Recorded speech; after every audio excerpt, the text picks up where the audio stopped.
We were to have Norm MacDonald, but he is can't. What? No, he's actually on. What? Norm? What, Dennis? You're a freaking genius. Can I tell you that plane ride you were on and that Twitter jag? I followed it for like 5 hours. God, that was funny, man. Oh, well, when I was tweeting? Yeah, it was killing me, Norm. I was watching some games or something, and I had the Twitter on, and I just kept following your tweets, and I could see you trapped on the plane going through the sleeve on the front of the seat in front of you and pulling everything out. Hey, look at this porta-kiln in the airport store and stuff like that. I was running out of stuff. I was running out of stuff. Now, Norm is... so much stuff on a plane, but listen, man, I know you tweet because I follow you. Man. I started tweeting like a few weeks ago. Yeah. And these are the three people I follow. Who's that?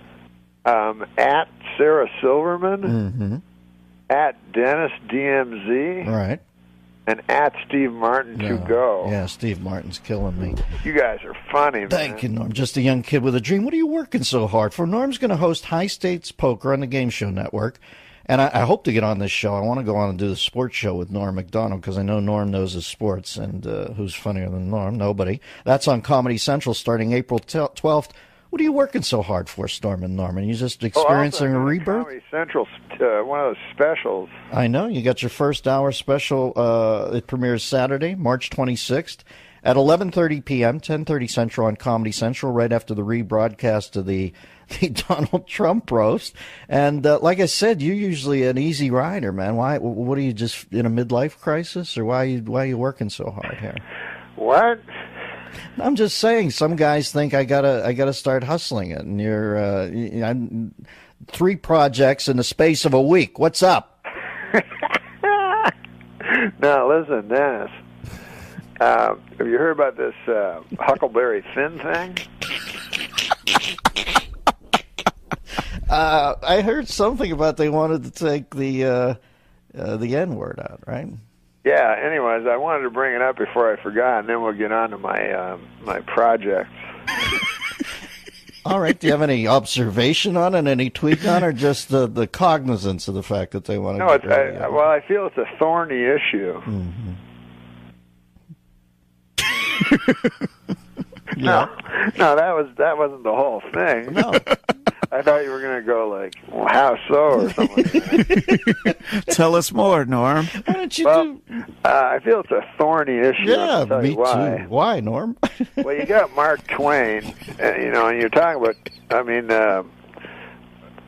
for those of you who don't know, what I'm talking about, they've taken out the N-word, out of many of the books of Huckleberry Finn. Norm, they've taken out. And so you got a thorny issue that I think I have a solution to.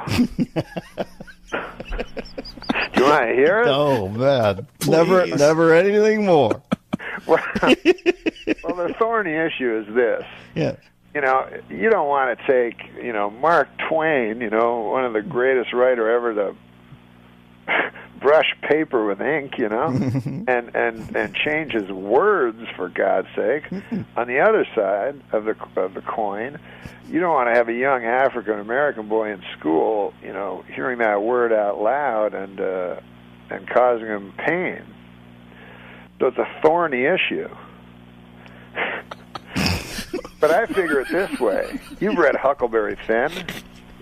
You are so splendidly demented. Yeah, I've read it. You know it's written in the first person by Huckleberry Finn. Yes, I do. And you know it includes the N-word. Yes. Therefore, you just change Huckleberry Finn to a black kid. And it's like a rap song at that point, right? Exactly. Everything's cool.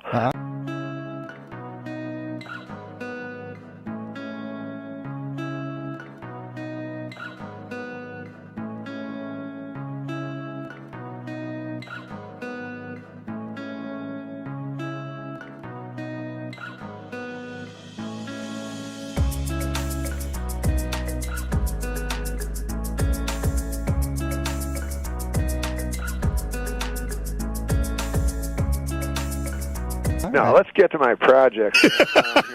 Now, listen, was there any sort of Samuel Clemens no, autobiography? he's made his fortune. Was there any subtle disparagement in the homosexual community when you said Huckleberry Bin?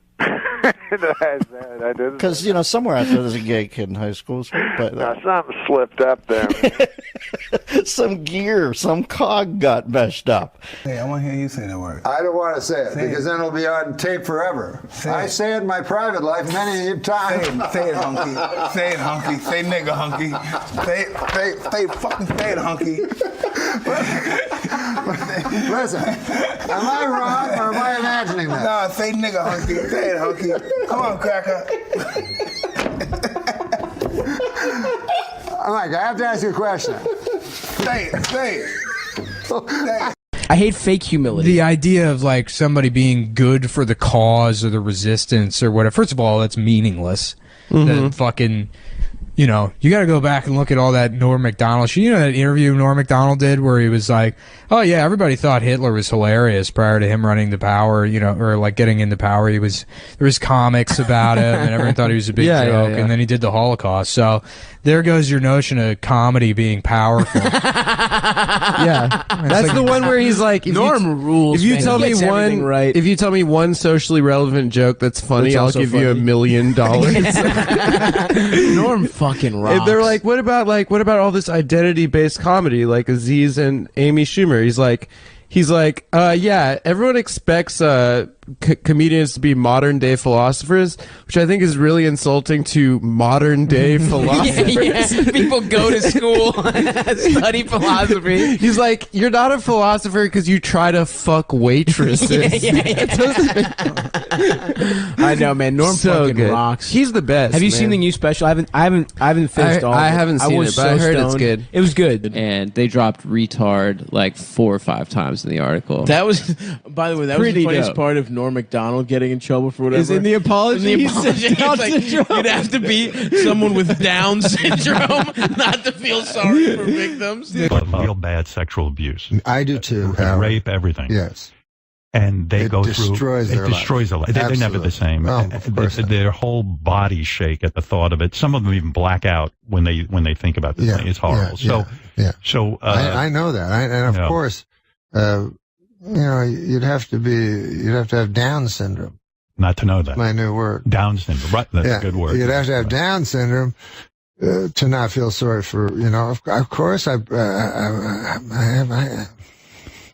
Me Too is what you want for your daughters. You know what I mean? And he is our guy. He's a champion. He is our guy. He's a fucking champion. He's the best stand-up in the world. Once the smoke clears from all of this shit and it's okay to rape girls again, they should build a statue for Norm MacDonald. Well, he didn't rape anyone. I know he didn't rape anyone, but he's actually like you. He's like anti-horny. Of course, but he's like that. Nah, he's horny. He's just ashamed of it, like Nick. No, to do that in apology is masterful. It really is. Yeah. Because he knows exactly. He knows what he's doing. I think he's kind of removed enough from society. I had a long conversation with my friend Max about this, but yeah. Well, if you had a conversation with Max. We don't have to talk about it. I didn't realize Max already settled. Max weighed in. Yeah, we can talk to Max about it. We bring Max on the pod. This motherfucker said like he literally talked to Norm. No. Yeah, we already had a long time. We talked about it. Me and my landlord already figured this out. Me and my landlord. No, his mom is my landlord. Anyway, well, at least you guys got to the bottom of it. No, we randomly talked about it for 40 minutes, and he's like, "Oh, that's so calculated." Like Norm knows that that's going to piss people off, and his fans are going to think it's hilarious, but it did piss people off, and his fans did think it was hilarious. Vis-a-vis me, and Stavros. He's the best. Hilarious. Yeah, he's the best. To throw that in his apology. That's my new word, Down syndrome. That's my new word. I'm going to start using that. What an apology. Unbelievable. And then he had a third apology. Did he? I think he fucked up again. That rule.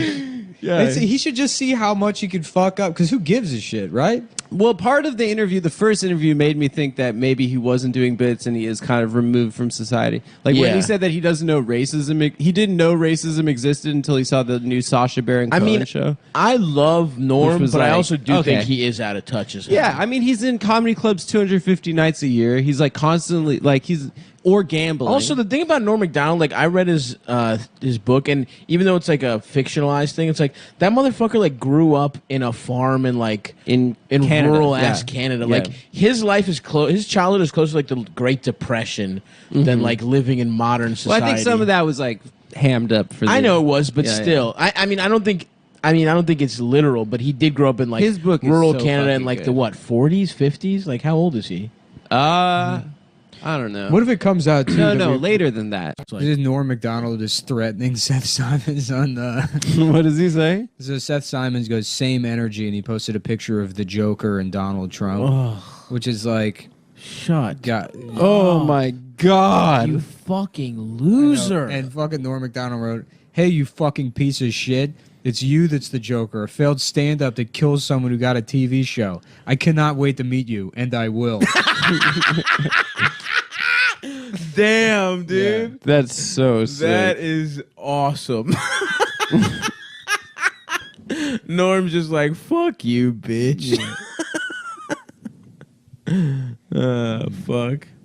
Is it really my fault? 'Cause you try to hit me with your pity till I can't trust, but I still push on. Got me changing my ways, trying to fix it. I'm still figuring out what's going on. I'm looking at Ashley Is that Judd, and I can't help Mark it. Norm Macdonald's? No. No. That could be a new character. No, it can't. They're too similar. Yeah, there's not they enough. really sound similar. Come on, Adam. They you know don't the sound formula. similar. They fucking Their jokes are similar. they're both comedians. They're both observational. Yeah. comics. Well, how would you even do that? Try that out for a spin, Adam. I'd just do like a Norm joke, and then I'd say kidding. Or Kidding. something. Okay, Yeah. that's fine. Okay, you're right. All right. I don't know. It's not good, but It's not good, but it's it functional. works. Yeah. Okay, I'll give you that. Thank you. I'll give you that, and also give you 5 3/4 of something else. This man began his television stand-up debut with us 25 years ago. Didn't know that. I didn't know that. Very talented actor. Nobody funnier. Ladies and gentlemen, Norm Macdonald. Do you watch your own show? No, sir. Well, you have. I've talked to people, I've watched it, and I've talked to other people who find it compelling.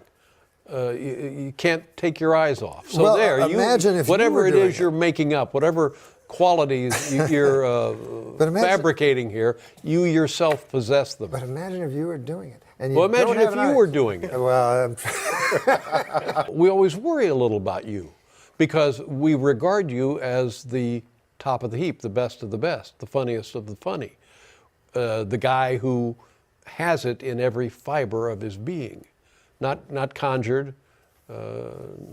It's the real thing. So you do it. I just want to write. I just want to write books. But but I'd like to watch you with a big desk. I'm tired of talking, Mark. Okay, now it's going to turn into Norm show. So you're the one who saw that. I had to watch it. I love Norm. God, geez. I don't know what happened to that show. I remember saying to Ted Sarandos, after all of Norm's shows had been produced, I said, boy, I think you guys really got something here. Apparently not. But I loved it. The element that I always admired was the connection to the audience. And his asides and his looks and his pauses were interpreted exactly the way he knew they would be interpreted. And that fueled the ridiculous nature of some of the presentation.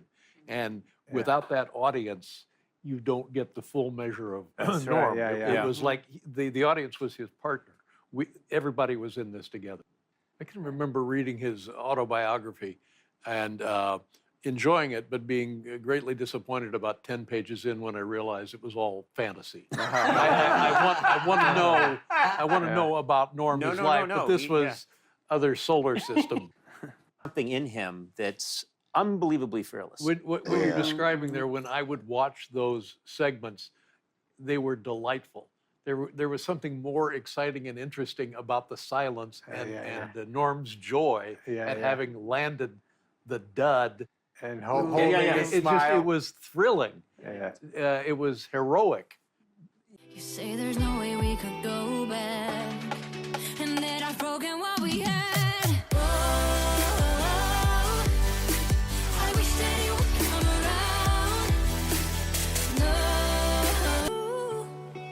around. No. But I wonder if people, like you say, you don't like people who are not hardworking. I wonder, are there people who worked as hard as Steve did and does?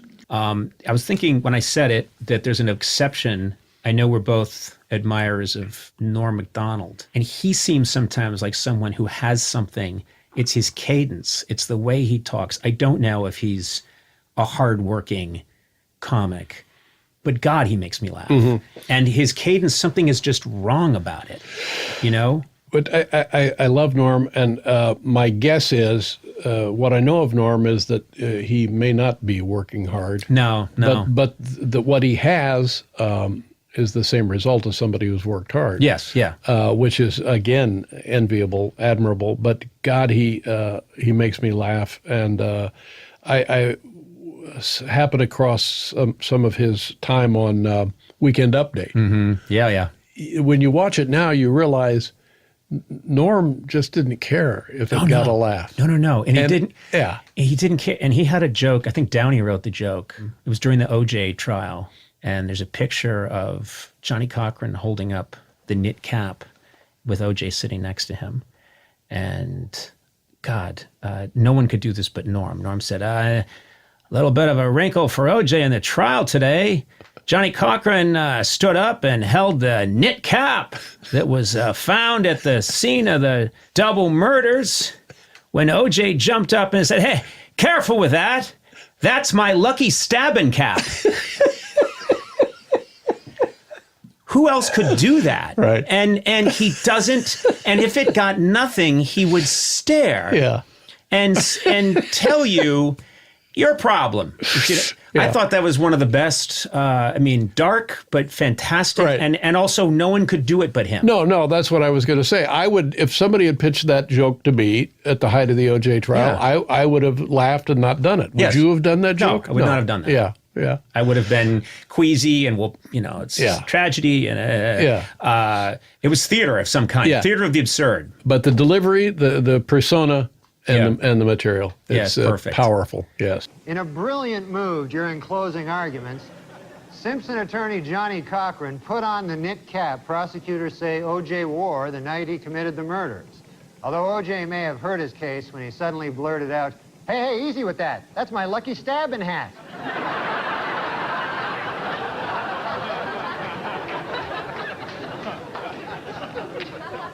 Well, finally, the Guinness Book of World Records announced this week that Gul Mohammed of New Delhi, at 22.8 inches tall, is the shortest man in the world to have Eddie Murphy's head.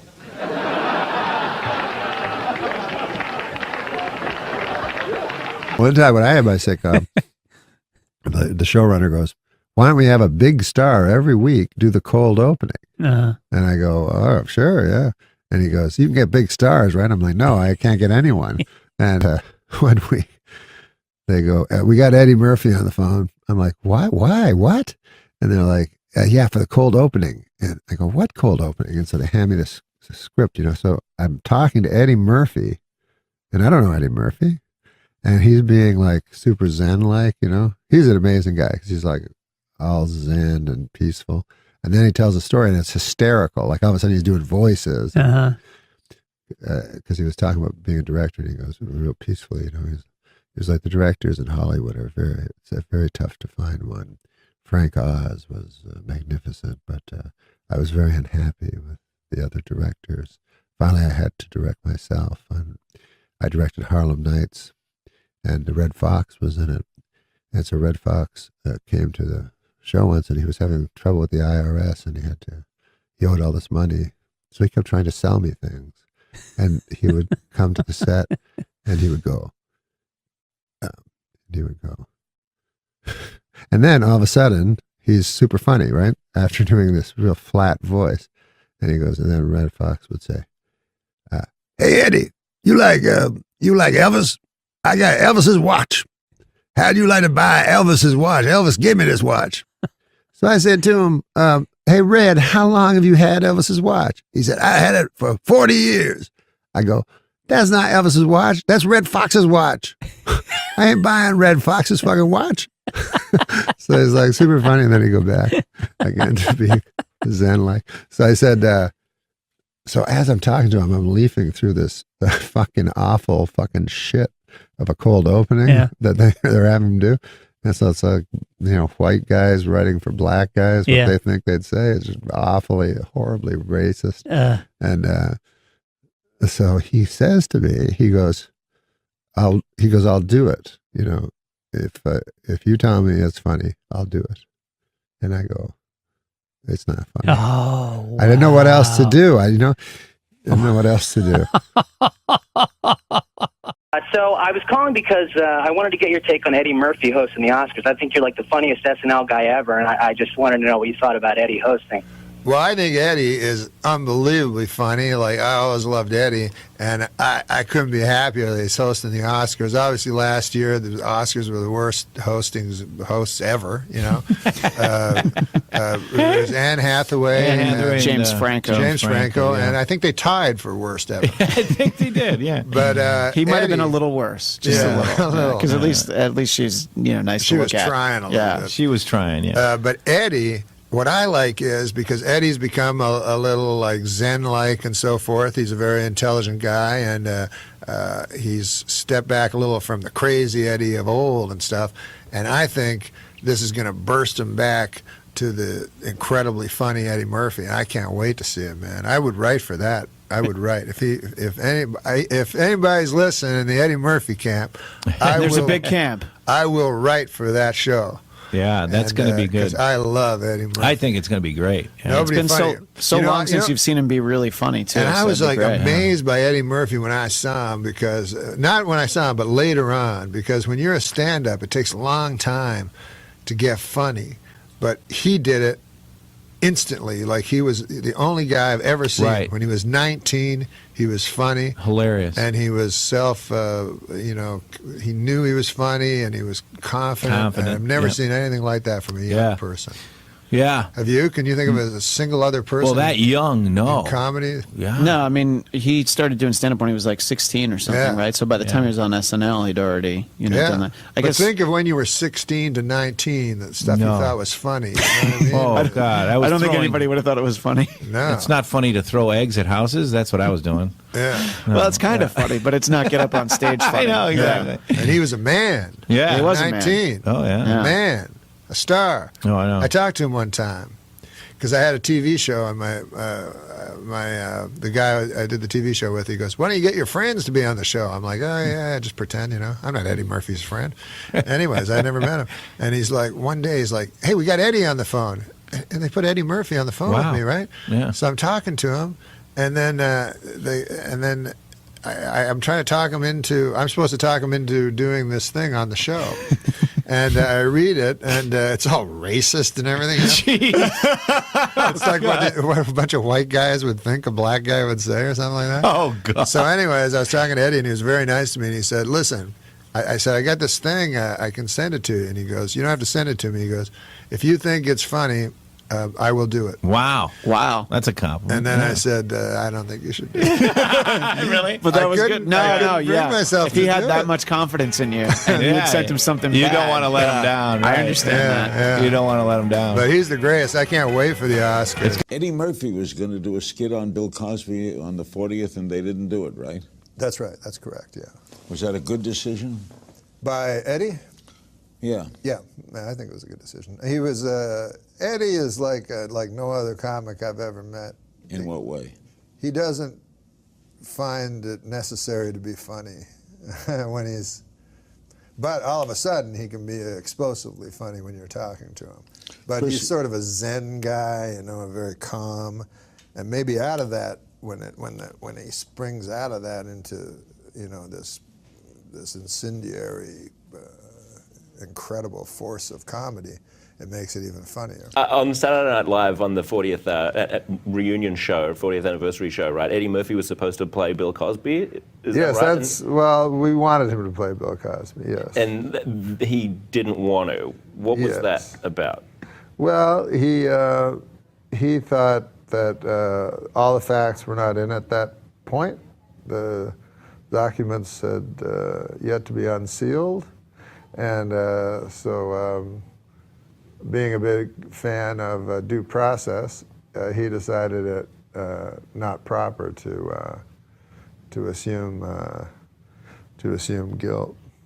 So I thought it was very admirable because it would have got a huge laugh, you know, him doing Bill Cosby, and I thought it was kind of cool that he went. He doesn't need laughter. He's kind of a Zen-like guy, you know. Do you? When you talk to him, he's very calm, and then all of a sudden he'll burst forth with the funniest thing you've ever heard, and then he returns to his equanimous state. It's very, very interesting to see. How do you figure out how much to share about what goes on behind the scenes at SNL? Because I know that you were talking about Eddie not doing Bill Cosby on Howard Stern's show, and Seth Meyers wasn't crazy about that. He came out about the Ellen and said, I wouldn't have told that story. Seth Meyers said that? Yeah, he said, do we have the quote here? Just bring up the quote. He said, I wouldn't have told it. I feel the same way. I think when you're at SNL, you're seeing so many different things behind the scenes. There are often things to give away that are yours to give away. Norm played it in a way that is very Norm MacDonald. And he went on to praise you, but I don't know what that means. I mean, how do you choose what to reveal and what not to reveal, what to share and what not to share about an institution as powerful as SNL? I always think, what would Seth Meyers do? It's ridiculous.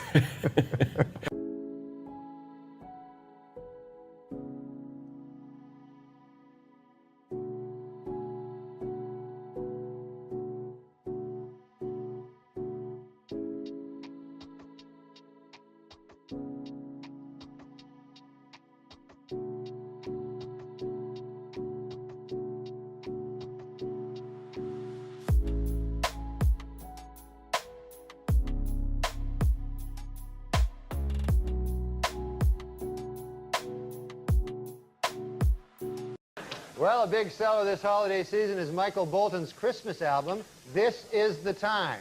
Happy birthday, Jesus. Hope you like crap.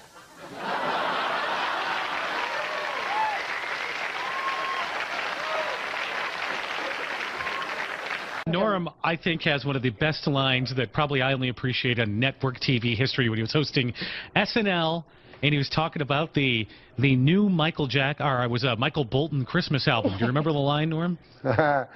Happy birthday, Jesus. Hope you like crap.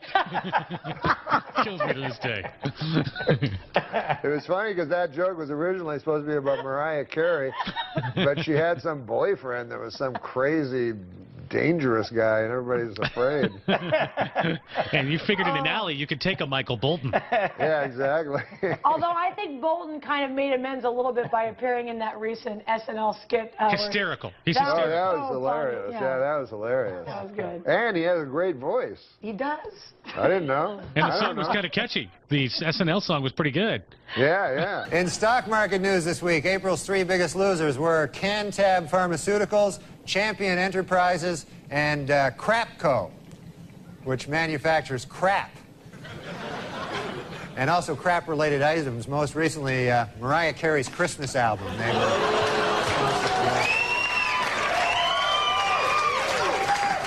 Kenny G has a Christmas album out this year. Hey, happy birthday, Jesus. Hope you like crap.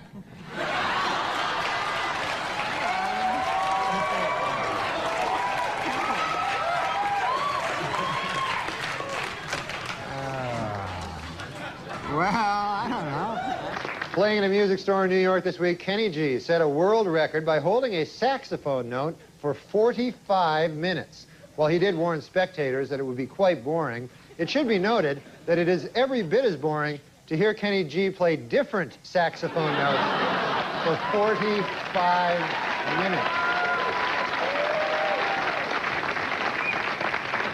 This week, CBS aired the Martha Stewart Christmas special, in which she demonstrated that with an old soup can, some used tea bags, some string, and some sparkles, you can make a useless piece of crap.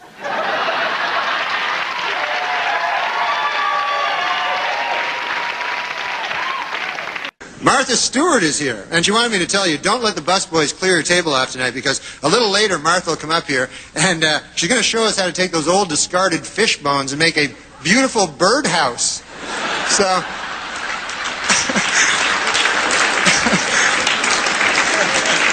That's nice.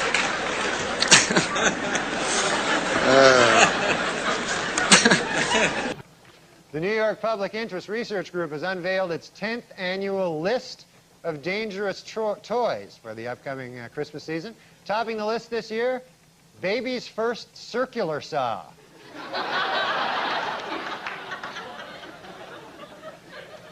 Well, the annual list of most dangerous holiday toys is out. Number 1 this year, Mattel's Eye Poker Outer.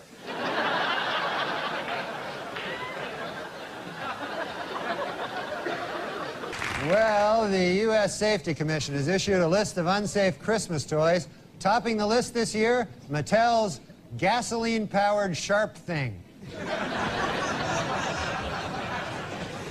And finally, the #1 selling doll this Christmas is Tickle Me Elmo.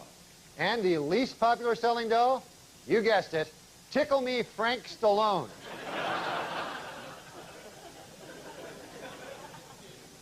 Jesus. Scientists have created a genetically superior Christmas tree that will be taller, stronger, and tougher than other trees. One downside, if you don't like your presents, it will kill you.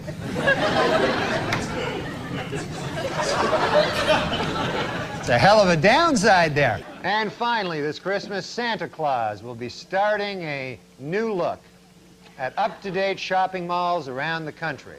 They will now feature black Santas, Asian Santas, Hispanic Santas, and even Middle Eastern Santas. It is all part of a program to make little children cry.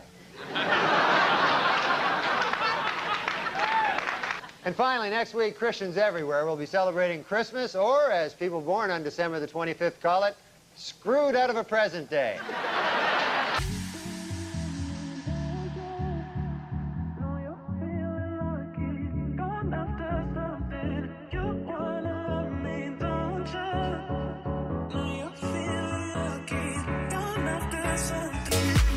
Where are you going here? You're going to Cobb's in San Francisco. What do you like to do during the days in San Fran to unwind? Do you go? I just work on my ventriloquism. Oh, how's that going, Norm? It's going great, man. I thought Rusty and I would do a little holiday song for you. Oh, you're kidding me. Let me kick back here and put my feet up in front of the fire. You and Rusty. Which puppet is Rusty? Refresh me. Rusty's just my friend. You know, I'm having a lot of trouble with my cranky old man. I don't know if you remember old Alec Majerison, the virulent anti-Semite. Yeah, sure, I remember. What, are you kidding me? I have a plaque commemorating my first meeting. I'm trying to get rid of that guy because you know he's a Holocaust denier. That's no secret. He's an enthusiastic Holocaust denier, and I've had it up to here with this character. You know, the man, he's just a waste of wood. But I don't know what to do. One of my Jewish friends suggested that, why don't I just throw them in a fire and burn them? But I say 2 wrongs don't make a right. We're not here to talk about that. Let me get Rusty out here. Rusty, say hello to Dennis. Hey, Dennis, how are you? Hey, Rusty. What? Hi, Rusty. Hey, who's the dummy here, me or you? It's me. It sounds like it's you. I'm sorry, Rusty. Let me give you my man voice. Hey, Rusty, how are you doing? Yeah, dummy. Hey, come on now, Rusty. That's ridiculous. Calling Dennis Miller a dummy on his own radio program. No, can I jump in here for a second and tell you, here's how crazy Norm is. I'm sitting here believing that he actually has a puppet. Like, it's not enough for him to fake the puppet act on the radio and over the phone. You did pull out a puppet and have it on your arm right now, don't you? Of course I have my pal Rusty here. Yeah. What do you boys have planned for us today, Rusty, Norm? We're going to do a song according to this dummy. Would you stop calling me that? You're the dummy. You're the dummy. Now, listen. We're going to do a song, a beautiful song. Why? By the way, Rusty, what are you doing for Christmas? Are you going to see your family? Oh, sure. In my family tree, it's an actual tree. Okay, now that's just ridiculous. You're actually overlapping dialogue here, Norm. You're not even putting a second between you and the puppet's voice. Now, Rusty, are you ready to sing that song with me? Sure. There you go. Okay, I'll start. Here we go. Rudolph the red-nosed reindeer had a very shiny nose, and if you ever saw him, you would say that he was a drunk. Hey, come on! Well, that's ridiculous. What the? Come on now, don't ruin this. Is a classic. I'm sorry. All right, now let's continue. Then one foggy Christmas Eve, Santa came to town. Rudolph, with your nose so bright, have you been drinking some bathtub gin? What? Okay, now that's enough. That's way beyond the pale. Stop it, Rusty. Stop. I wish you'd kick the bucket. Stop Like it. what? Kick the bucket. What are you talking about? You said pale. Bucket. It's a synonym. Okay, all right. Yeah, that's right. Okay, now that's ridiculous. You're the dummy. Okay. Stop. I'm sorry, Dennis. This is going nowhere. This is ridiculous. I apologize for Rusty. I can't go on with this. This is just an abuse to the whole idea. All right. Now, what separates Rusty's old man voice from the old Holocaust denier's voice? Give me that voice. You don't hear from him, do you? Well, I know Rusty's just wetted the palate for a little more puppetry. I swore I'd never use this guy. It's like the Stones doing "Sympathy for the Devil" after Altamont. There we never go. thought I'd Alec, see you play it. Alec, how are you? Mm-hmm. I'm okay, I guess. Yeah, I suppose. What do you think of this Christmas? What do I think of it? I'm not going to celebrate no holiday where a bunch of bearded New Yorkers killed our savior. Hey, come on now. You're going back in the case. I'm sorry, Dennis. Oh, Norm, like that you would didn't quite have control of the posse today, but I realize it's the holidays are amongst us, and that they're a little petulant this time of year. I can never keep these guys under control. Norm, you are an absolute wild man. If there was one thing that you would change about Adam Egget, what would it be? Oh, where do I start? This guy says your face looks like a cunt. I can't even change that. It's not the first time I've heard that. But, I mean... You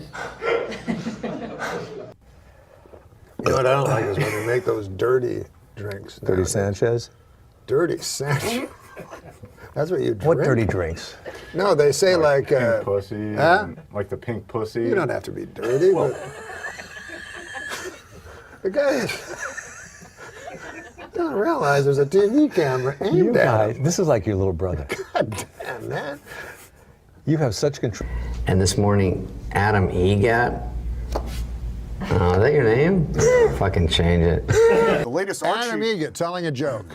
The latest Archie comic shows gay character Kevin kissing his boyfriend Devin. Another barrier will be broken next month when, in a dream sequence, Jughead will be show fisting Betty Crocker. God damn, you're illiterate. It's a show fit. No. Oh, you're right. Will be shown. Yeah, Will be shown. They forgot to write the end there.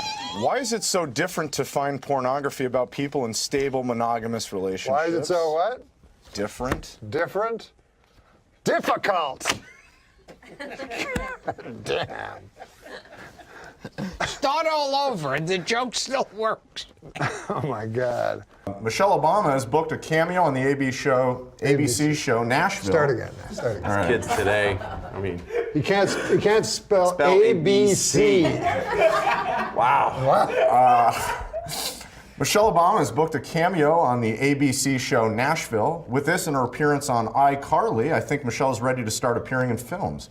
May I suggest my favorite film series, Black Ass Fuckers? It's actually...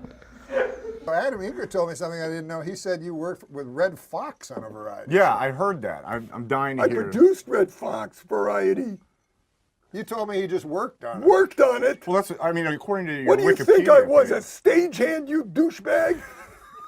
Worked on it. Not the Did you first time I've do been called your douchebag notes? today. Lose the douchebag. He's talking about me. Well, we don't know if he's talking He's about clearly talking about me. you. He is talking about you. What's the deal with that fucking douchebag? Plus some douchebag, I don't know who he was, but I'd like to punch him right in the fucking face.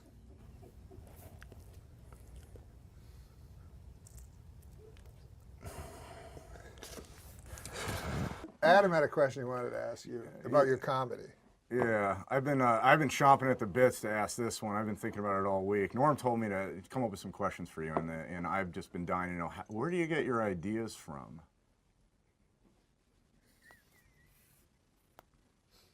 Well, I mean...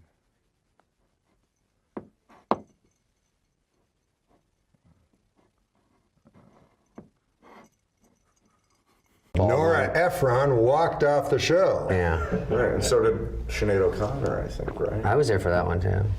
You were there for Sinead O'Connor? Yeah. It was Nora Dunn, by the way. Oh, no, I meant when Dice did it, Sinead... Yeah, Was that the same No, show? that wasn't the same show. No, she said she didn't want to do it because Dice was performing, so they had to get a different musical guest. This guy, you hired this guy to ruin all the interviews? No, so how about this? Sometimes I'm beginning to worry about my short-term memory loss. That was the... Oh. Sometimes I'm beginning to worry about my short-term memory loss. Sometimes I'm beginning to worry about my short-term memory loss. That was it. I thought he was talking about his first Twitter name. I was like, that's a So really you long Twitter name. Real Ed McMahon over here, huh? Ed McBoy. What was your joke? You had one joke? You know, I had to have it had was one. so ridiculous. It What? was stupid. What was it? Oh God, man! No, It was something like, don't take a shot from a girl at a bar because it looks ridiculous. It's never good. I think the punchline was, is this a Care Bear cum shot or something? It was really ridiculous. I don't remember it. It was so long ago, but that was the gist of it, and that's why I don't do stand-up anymore. He can't even tell his own joke. I mean, I'm not a good, you know. Anything. Yeah, clearly.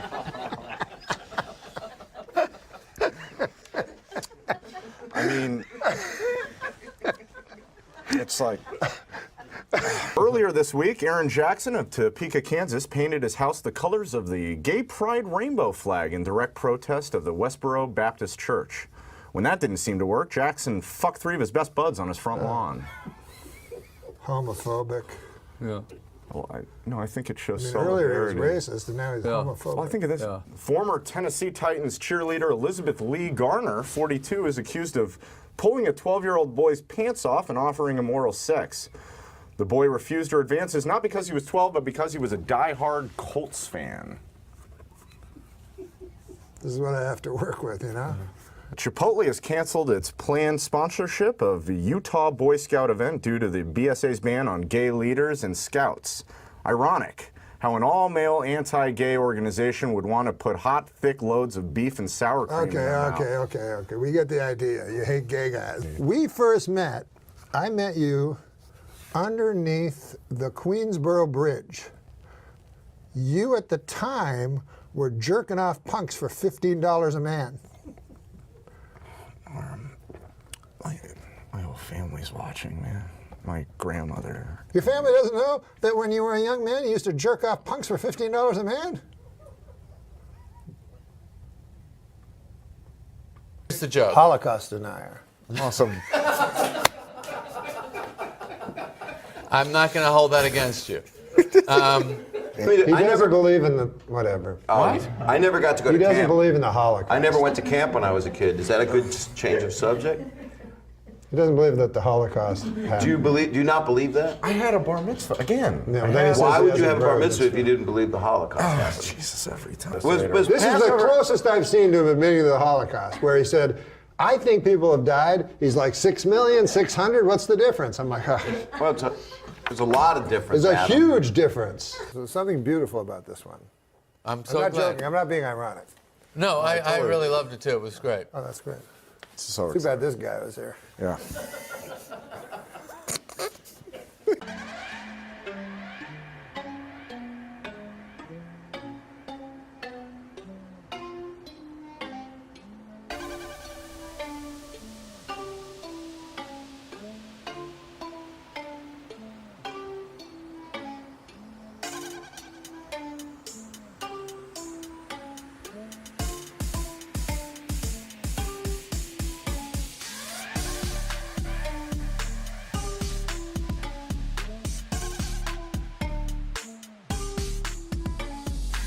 You? Let me suck your dick so I can get leukemia.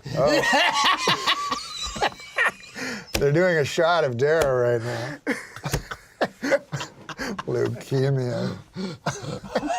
How did Alan Thicke get into the leukemia bit? That's Michael Douglas. Because that's if you suck cock. But you get leukemia. Yeah, that was Michael Douglas. Wait, what? The Washington Post. Large Joe, I think you stuck your hand in front of it. So we are on. Just don't go in front of the camera. You want to be seen doing this?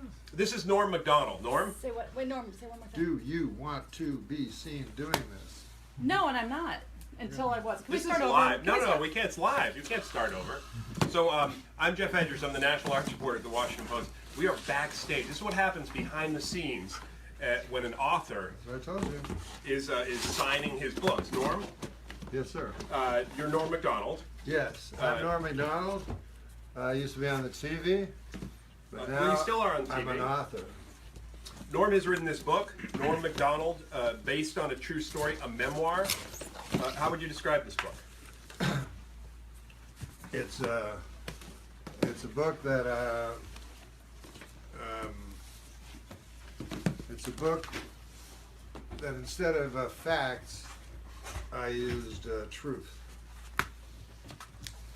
Is that a good? Do you think people will understand that? No, the they general might not people? understand that. Yeah. It's partly fact and partly fiction, as Chris Gustafson would say.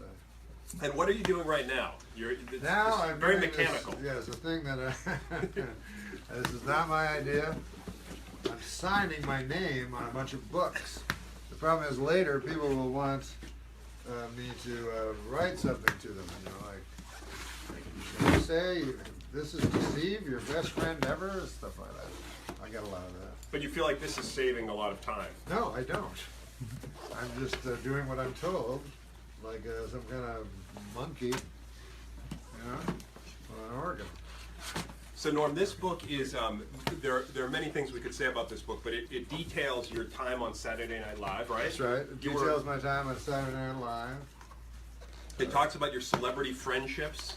Yes, I've friends with lots of celebrities. I make it a point to have no non-celebrity friends. Adam Sandler, he's in there, right? Yeah.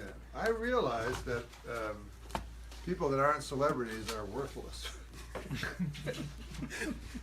Through the writing of this book, or Through the just writing through of life? this book, yeah. I started thinking about people, started thinking about my life, and I said, geez, you know, my mom and dad, what's so big with them? Nobody ever heard of them. But Sherry O'Terry is a different story. So, thank you. We've been waiting for that. I hadn't asked my Sherry O'Terry question yet. I may not. So, and this book, so how much of this book, Now, I'm says being helped doing this, by the way, so people know. Oh, or who's in on this? well, she can't, I don't think we can see her because she does not want to be on film, but it's a Why qualified, witches? It's ridiculous. how would you like to describe? You're our host, aren't you? Katie? What's your name? Jackie. Sorry, Jackie. I apologize. Her name's Jackie. The reason I don't remember is she's not famous. So this book, how much, it's based on a true story. Is there a percentage you'd say that is true? Well, it's all true. It's all true. But, you know, it's not factual like you know, Jeff here deals with journalism, where it's facts. So he's a man who deals in facts. But I'm not. But the distinction is sometimes you can have something that's factually correct, but is actually untrue. Yes, right? exactly. Like, for example, everything you write. No, yes, you know that, you know, facts can be bent to any shape and to convince anyone of anything, and truth is a whole different matter. Truth has no agenda. so this book was written by, you had a ghostwriter, right? Yes, and a ghostwriter named Terrence Keane. And is he here tonight? Terrence Keane is here tonight. Okay. And you get into all the episodes that you talk about. I may as well, whatever. What? I don't want to spoil part of the book, so we won't talk about Terrence Keane. And he'll be here tonight in spirit. So one thing that's important is tonight we're actually going to carry this event live at 7 o'clock. 7 o'clock? Yeah? 7 o'clock. Right? 7 o'clock. 7 o'clock. On Facebook. Facebook Live, Washington Post. We're going to carry Norm's reading and question and answer session over at 6 and I, which we're just so lucky to be here. But we have a big crowd. But if you couldn't be here, you couldn't be in town, you're going to get to experience Norm live. So, anything else? We have a question from Jason Schleicher. What is your favorite choice in cheese? Where's Jason? That's a Monty Python sketch. My favorite choice in cheese, I'll go out on a limb and say cheddar. Cheddar cheese. Maybe not the most popular of cheeses, but I like it. Where are these questions coming from? From our Washington Post audience on Facebook. Great. Oh, That's exciting. Well, they certainly seem well read. Do you have any other questions? Lena says, what are you doing, signing books? Right? Yes. And there's no other answer except yes for that. Unless I wasn't doing it, and then my answer would be no. Anything else? What's your favorite OJ joke from Ryan Polisinski? Oh, my favorite OJ joke was one time they showed his, Johnny Cochran, his lawyer, put on his hat, put on OJ's hat in court, and then my joke was OJ didn't help his cause any when he jumped out and yelled, "Hey, hey, hey! Easy with that. That's my favorite stabbing hat." That's good. We have a I think it's he didn't help his cause any. I think it's lucky stabbing. Lucky. Yeah, it is. We have a question from Jace. That's my lucky stabbing hat. We have a question from Jace. Will you be upset if you get a statue made out of you like Gordon Lightfoot? They made a statue of Gordon Lightfoot? Were you aware of that? Would I be upset? Well, Gordon Lightfoot, I hope they made a statue of him from when he was a young man. But I'm a huge Gordon Lightfoot fan, so no, I would be honored by that. And Paul David Kushner asks, how is it working with Mike Tyson? Well, you know, I've never met Mike Tyson. We were just talking about this, Yeah. Jeff and I, that Mike Tyson had a funny line that he said, I don't know, Norm MacDonald, because he says, people keep coming up to me, asking me, I can't do Mike Tyson, obviously. So he said, everywhere I go, people say, hey, you work with Norm MacDonald, you work with Norm MacDonald. I never met Norm MacDonald, I don't know Norm MacDonald. I don't know Norm MacDonald from a can of paint. The only thing I know about Norm MacDonald is he's very famous. So I thought that was like Yogi Berra, you know. I don't know Norm MacDonald, but I know he's very famous. And Tony But Burkhart. yeah, he does all his parts. This is a show called Mike Tyson Mysteries, in which I play one of his pigeons, and I do my parts from a recording studio. He does his parts from his giant mansion in Las Vegas. So, but I might go there and interview him for my podcast. That'd be nice. That'd be a good one. Yeah. Yeah. Yeah, he'd be a fun guest. I very much like Mike Tyson. That's worth noting. You've restarted the video podcast. You did one with Stephen Merchant. Do you have more that are already recorded? Yes, in the can. In the I have can. some Yeah. in the can. Who's on them? Can we? Who do I have that's can in we the give can? Yeah, who's in the can? A boy named Bobby Lee. Yeah? is one of the new faces, you know, the future of comedy. Margaret Cho. Not exactly the future of comedy, but she now hosts Fashion Police. And a delightfully funny man. I didn't know how funny he was, but he was hysterically funny. One of the best episodes we've done was with Bill Hader. Bill Hader? Yes, the Yeah. impressionist from Saturday Night Live, but much more than an impressionist. Yeah. He's a fascinating guy. He, I first met him, I was in Boston, and I was just in a hotel, and he was there with Trey Parker and Matt Stone, the creators of South Park. I said, what are you guys doing?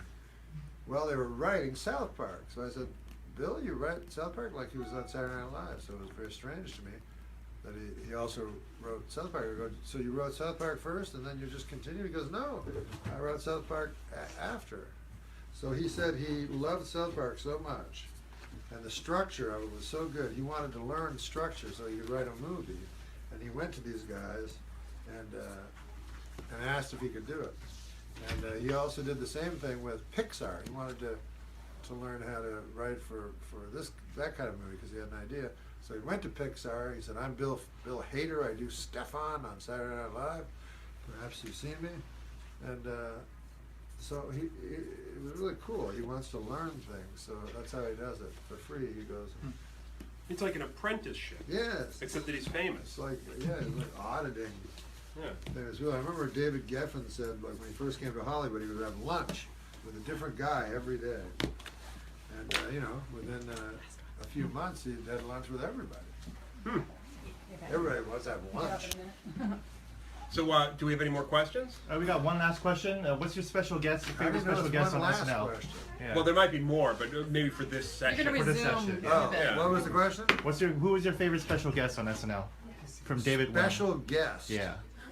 You mean like a guest host? Yeah, a guest like host. A host. Yeah. Like a host. Yeah. A guest host is like the Tonight Show. Yeah. With Johnny Carson.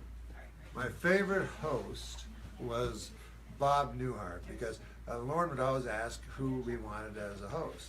And people would say people that I didn't know because I don't know new things.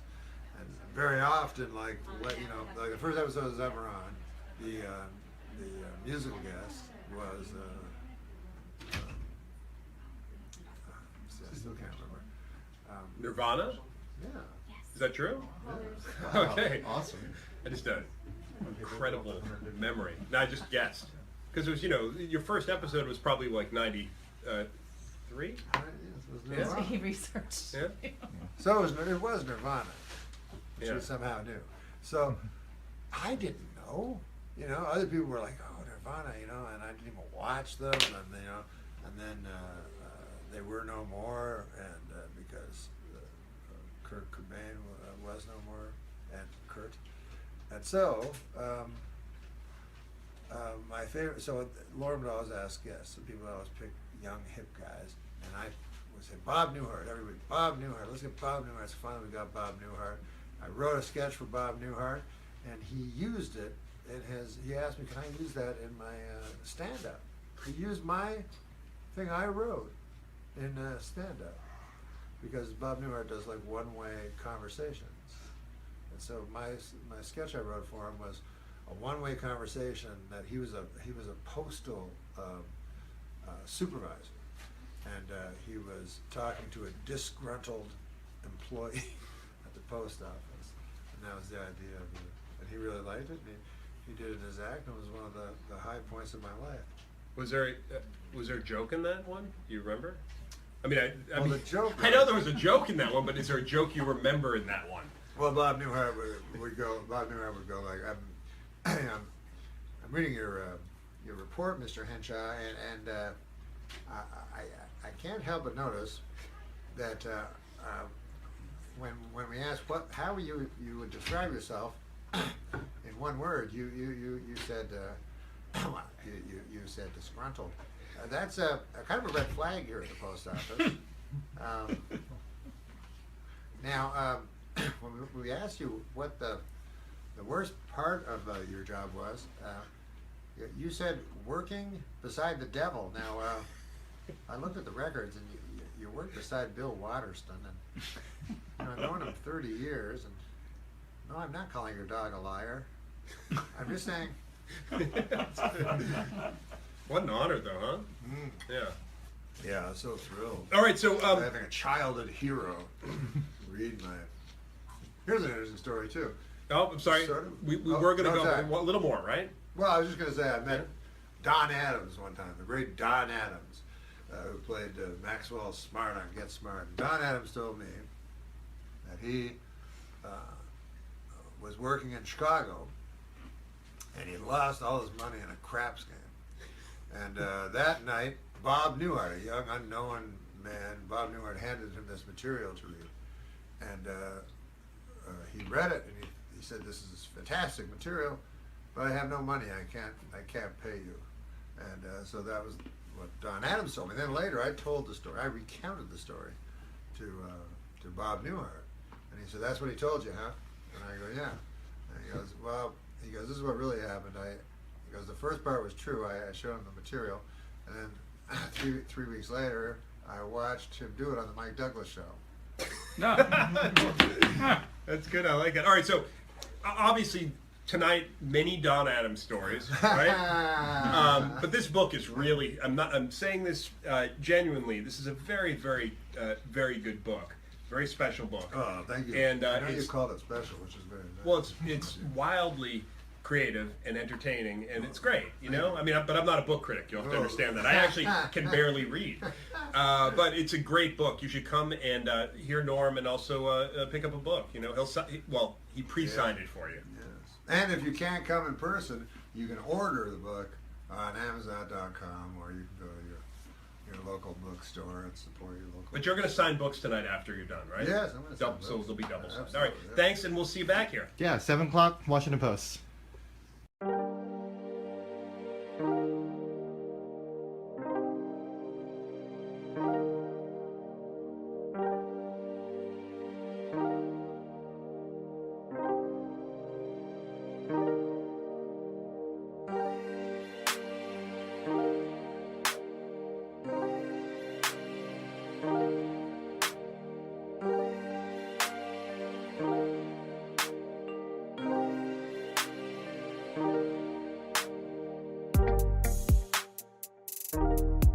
You know who Jonah Hill is? Huh? Do you know who Jonah Hill is? Yeah, the actor, the little fat kid. Yeah. How about this for a joke? He's a friend of Tatum O'Neal. Good God, you're down. Channing. Jonah Hill says his heart is broken over the fact he was caught on camera calling a photographer a gay slur. And speaking of things that are broken, Jonah Hill's chair. A nice statement. Yeah, it's more of a comment. Imagine if you're with the porno lady, you're like, "What about this? You like this?" And she's like, "Yeah, my husband invented it." You're like, "Oh." Because you know how you think you got your own moves? Yeah. Mm-hmm. Have you ever been with a porn star? No, I never would do it because I wouldn't want to pull out my measly... wiener? Yeah. Because like, what, you're going to pretend? She's like, "Oh, ouch." You're like, "What? What about that thing I saw you in last week with that?"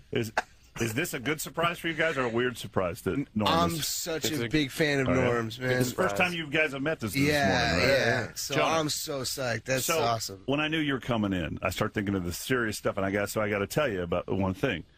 Superbad. Yeah. I'm 48 years old.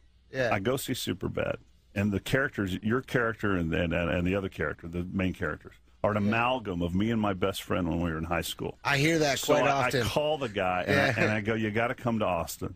So he comes to Austin, and we go see it together, and just laughed our asses off because of that was us. That was us in high school. Oh, that's that so whole nice. thing. So huge fan on that front. Now You look good for 48, man. Thank you, appreciate it. You got a guy who looks like Bruce Springsteen. You got a guy who looks like he's how- 25 and he's 48. How old do you think a he is? good-looking bunch around here. How old do you think he is? Good-looking city. How old do you think Bob is? I would say 34. Try 53. Yeah, well, that's how old Bruce Springsteen is. No, he's 60. Yeah, he's 60. Why'd you pick 30? Damn. I'm darkness on the edge of town. It's like he looks like Wilford Brimley. How old? 20? 20-year-old Wilford Brimley? 4 or 5 years old? Go way too much. What are you, 1?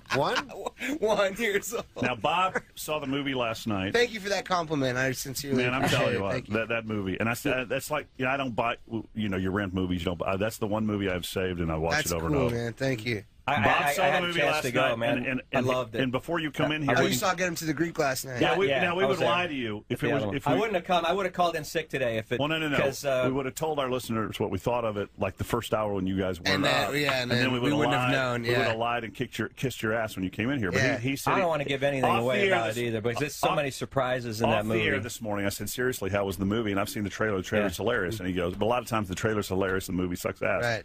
He goes, I think our movie's better than our trailer. He goes, dude, I hate. It was laugh out loud funny. I hate people that you compare movies, say it's like this, it's like, but it's like it's all the best stuff you would expect from a Jonah Hill movie with a little bit of Spinal Tap mixed in, and it reminded me a little bit of Almost Famous, the sweetness, the sweet parts of that, because you play a character that's like Nick literally pitched it to me as like a dirty Almost Famous. You're teetering. you're one of those characters teetering on boyhood and manhood, right? Yeah. Like responsibilities versus being this kind of rock. Fan, and I loved it on that level too, of your character, of just being this guy that just doesn't know he wants to commit. He doesn't. He's facing all these things for the first time, but it's hysterical. You're going to see things in this movie that you've never seen on film before. I got to look at the rock star. Dagwood? No, the rock star. Aldous. Yeah. There's really not an equivalent in real life. Sounds good, though. Is it in the theater? There's really no single British. I wouldn't have had a chance. Sorry. There's not really any single solo British rock stars like that anymore. Are there? Is he like the closest Bowie? But Bowie's old. I feel like Jack White. Oh yeah, Jack White. I mean, the closest we were thinking was but he's not like a bad boy, but like Chris Martin. Was kind of the closest equivalent. But none of them behave like that. No, like in behavior, like it's more just. But it's more like taking a 70s, 60s rock star and putting him kind of in. Pete Doherty. That's who it is. I mean, that's right. Who we and he's mega famous in England, obviously, and less so here. So Nick, I'm IMDbing you, which is not a sexual term anymore, but you directed one of my favorite television shows that didn't make it, Undeclared. I was a writer on that. Oh, yeah. still. Yeah. What a great show. Were you on that show? Was not, but a big fan of it. Yeah, it was like a great. You knew it wasn't going to last because it was too good. Well, we knew because we premiered on September 11th. So that's how we knew it wasn't going to last. Actually. I didn't know that, really. And Dale, you got to see that everybody's great in this film, but Sean Combs. He steals it. Oh, my God. He blows up in this movie. He's so funny. Unbelievable. And what you were doing the Q&A while the credits were. You started the Q&A while the credits were rolling. I know his face popped up at the end of the movie, and I missed it. Now I gotta go back and see what he said at the end. It's a teaser for the Avengers. Oh, okay.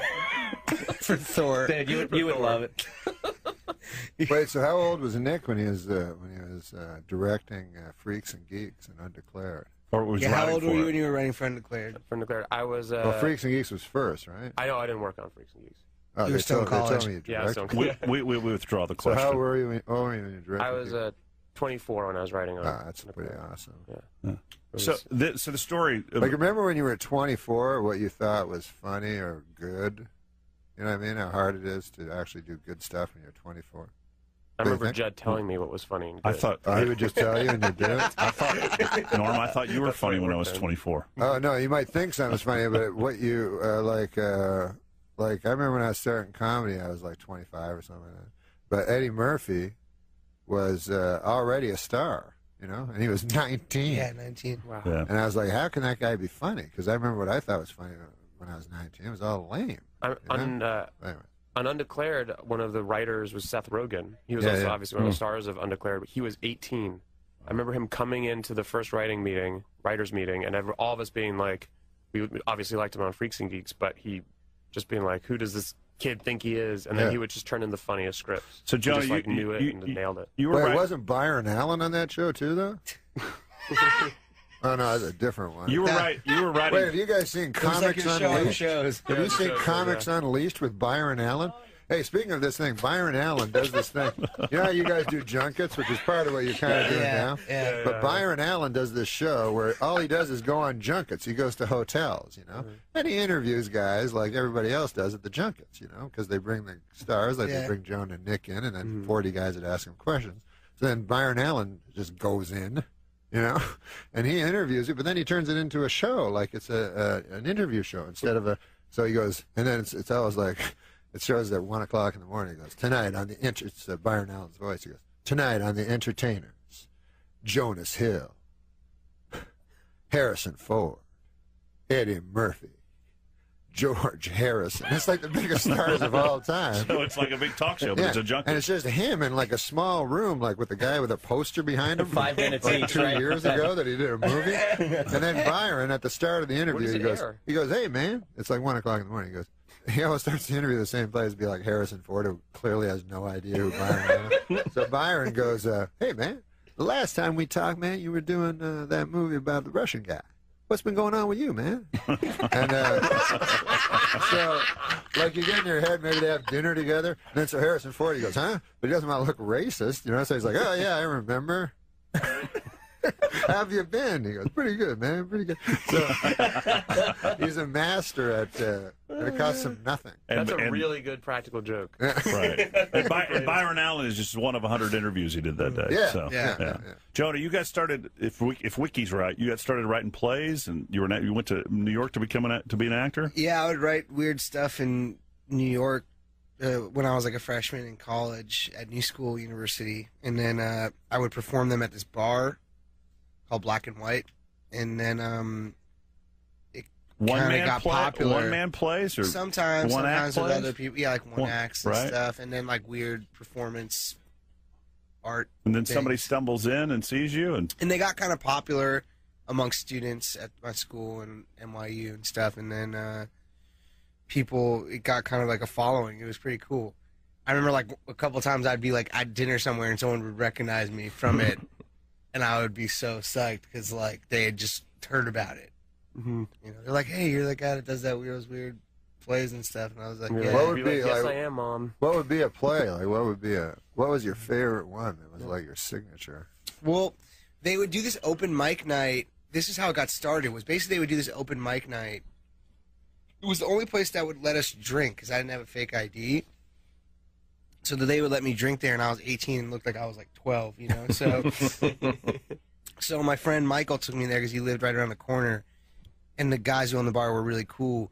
And on Sunday night they had an open mic like storytelling night, so it'd be all like hipster East Village like junkies that would be like doing heroin on the A train, like not calling my dad, you know, like really serious stuff. You don't have to say the second line. Not calling my dad. Yeah. we kind of surmised that. Yeah. But yeah, very literal, like storytelling, like long stories. And I was like, man, I should just write like a fake one. Oh yeah. So I started writing fake ones that people thought were serious, and then like my friends knew it was I was lying. So like there was this one, the first one I wrote, that was probably my favorite because it was the first time I'd ever performed. And so I wrote this one about my dad having an affair with his Native American secretary. And then how I learned about Native American culture through this new woman who was like my surrogate mom, and like I want to read that. It was so weird, and everyone was just silent. It was like so serious, like there were no jokes in it or anything. Friends laugh? My friends thought it was probably the funniest thing I've ever done because it was like no one knew I was joking. You know? Was this poetry? It was more like story, like important stuff. Yeah, like a 5-minute story. Like people would write like short story, reading their short stories or whatnot. Like sometimes they'll do one-man play. Like, you know how people think their life's interesting? So it says one-man play. It was an hour and a half. So if I think of my life, like I couldn't cobble together an hour and a half of interesting. No, it wasn't one of those things where I was like, it was 1968, Brooklyn. No, I'm sitting over there. The Bombers are doing great this season. No, the funny thing is when they say they have a big dramatic moment in the one-act play, but it's just something that happened to everyone, you know. And then they're like, and that's when I found out my mother had breast cancer. And then it blacks out. You're like, what? Doesn't that happen to everyone in the world? It's supposed to be all dramatic. We have a gentleman that, Do you never heckle mind. him? No, we have a gentleman who does. When I was on Saturday We've Night, had a guest, when I was a one-act play guy that comes in. Used to come in a lot. All right. But one-act plays are great. Like when If they're good, if yeah. they're good, like not one-man plays, one act. Well, no, this is a act one-man plays. show guy. yeah. One act Yeah. plays. Yeah. Story. One act, one man They're my play. favorite. All right, we're gonna Great. let's You do break. that? Have you ever done that in your acting career? That's how I started. Then I started writing one-act plays. Real one. Yeah. Oh, that's cool. Yeah. You guys know how I find this interesting? No, we do. It's just there's 1, 2, 3, 4, 5, 6, 7, 8 open mics right now. And I just don't know if we're making the Universal people Yeah, happy. and let's right? make sure that we're plugging the movie. Get them to the great. Can we take a break? Come back. And it opens today. Is that right? Would you June 4th. And June would you guys be up to taking some phone calls from our fine listeners? Yeah. Yeah. Yeah, sure. All right. Cool. If you guys have any questions for Jonah or Nick or hell, Michael McDonald. Who else is in here? Wasn't he a singer? Wasn't he a rock singer? I was just. I know it's Norm. I know Well, it's the Norm. Doobie Brothers? Right, We but don't my need to hear mind. we don't need to hear your filth. 973-8300 if you want to call in. We'll be back in a minute. Dudley and Bob Show. All right, we might get a couple of calls in for Jonah if you want. Jonah Hill of Get Him to the Geek. Get Him to the Greek. Sorry, y'all cut me a break. I was just talking about the geeks in Superbad. Yeah, we were just talking about that. So Get him to the Greek. 973-8300. Get Him to the Greek. June 4th. And I told. Yeah, it's not out yet. Oh, it's June 4th. Yeah. Oh, I thought it might be showing this weekend. But Bob saw it last night. Wait, am I in this movie? No. Yeah. Have you seen it? And Nick, Do you know what it's about? You're in the People versus Larry Flynn. Because I asked Jonas, he said it wasn't even out on the screen yet. Nick, is it June is 4th. it a sequel somewhat loosely? I would say it's a spin-off, but it's pretty different. There's not. I heard it was a sequel to Weird Science. That's your source is incorrect. Oh, okay, I'm sorry. I don't know. You should get a new I just know source. what I hear on the street. Just Saving Sarah Marshall. Forgetting. You don't know the titles of any of the movies. I loved you in Super Good too, by the way. Yeah. Forgetting Sarah Marshall. It's good because I honestly can't remember your name. That's all right. I'm Dave. That's okay. Just call me Dave. Everybody does. So there's some recurring characters. But is in the there. rock star that has the same name? Or? Yeah, he's playing the same guy. Okay. Yeah, Russell Brand's character Aldous Snow is the same guy as he was in Forgetting Sarah Marshall, and other than that, there's no Right, but there's Jonah no in this overlap. movie is a junior record executive who's got an idea that he's trying to get across to his boss, and his boss accepts it, and then you've got the responsibility. It's like a road picture. You've got the responsibility of getting this rock star. It's kind of like a this dirty, has-been. almost famous. He's not is a really a good- has-been, but he's had rough times. I would say it's kind of like a mix between Almost Famous and Midnight Run. Yeah. Now is it like like it's like a road movie with one guy escorting, a normal guy escorting Right. a really crazy, messed up and guy. Trainspotting. A little bit of And and the last detail, if you've ever seen that. You know, we watched the last detail. Like I watched it like every day before we started Superbad. I thought that was like one of my main references for Superbad. Yeah, because it's like three guys like greatest flick. getting like hammered and like I want crazy. to ask you that when you're doing Were you Randy Quaid? I was Randy Quaid, obviously. Yeah, man. I watched Sid and Nancy before getting to the Greek. I'm not kidding. That was my. I watched my favorite year in Midnight Run and I Almost just saw Famous my a lot. favorite year a few weeks ago. It was my good. favorite year was so good. I was watching this hardcore. How do you know when you're porn. shooting a What? comedy like this that you got it, that you're getting it right when you're filming it? I mean that you hope and pray you're getting it right. You don't because really know. there's not an audience there laughing. And I always wondered you shoot several different takes and different ways. We shoot every tone possible in each scene. I'm getting that signal from the publicist. It's time to wrap up. That you guys have to go somewhere else. Well, let's take a phone call before we leave because that was rude because we said we were going to. The only phone call I have wants to ask Norm a question. Okay, great. Well, I was just trying to be respectful. No, you're very fun. Listen, know. I'm a big fan. Well, it's I kind of crazy in here today. I wished I had about 1 million questions for you. Oh man, well, no. I wish I had questions for you. Listen, I wish I knew the names of your films. No. I said I have 1 million questions for you. I wish we had more time. Did I say I wish we had more questions? Yeah. I know what you meant. It's okay. June 4th, get him to the Greek. Austin's the best town ever, and I'm not BSing. It is the coolest place on earth. I love this city. It's so cool. Yeah. All right, guys. Thank you very much. Well, Are you thanks so much for staying, having Norm, us. or are you going? I got a phone call. Oh, you got You're staying for your phone call. My apologies that. Great to meet Thanks. you. It was great meeting Yeah. you, man. Really. Thank you guys for having us. No, well, Yeah, thanks very much. for coming in, guys. Get them to the Greek starting June 4th. Thank you. Well, thanks. Appreciate it. Hey, man. Yeah, I'll go See see ya. the I think it's gonna movie, be really man. well. Bye. Nick, see thank that. you. Of course, thank you for Thanks. Thank you guys so See you in much. LA, man. Take care, everybody. Yeah. Thank you See so you, man. much. Thanks, Jonah. Bye.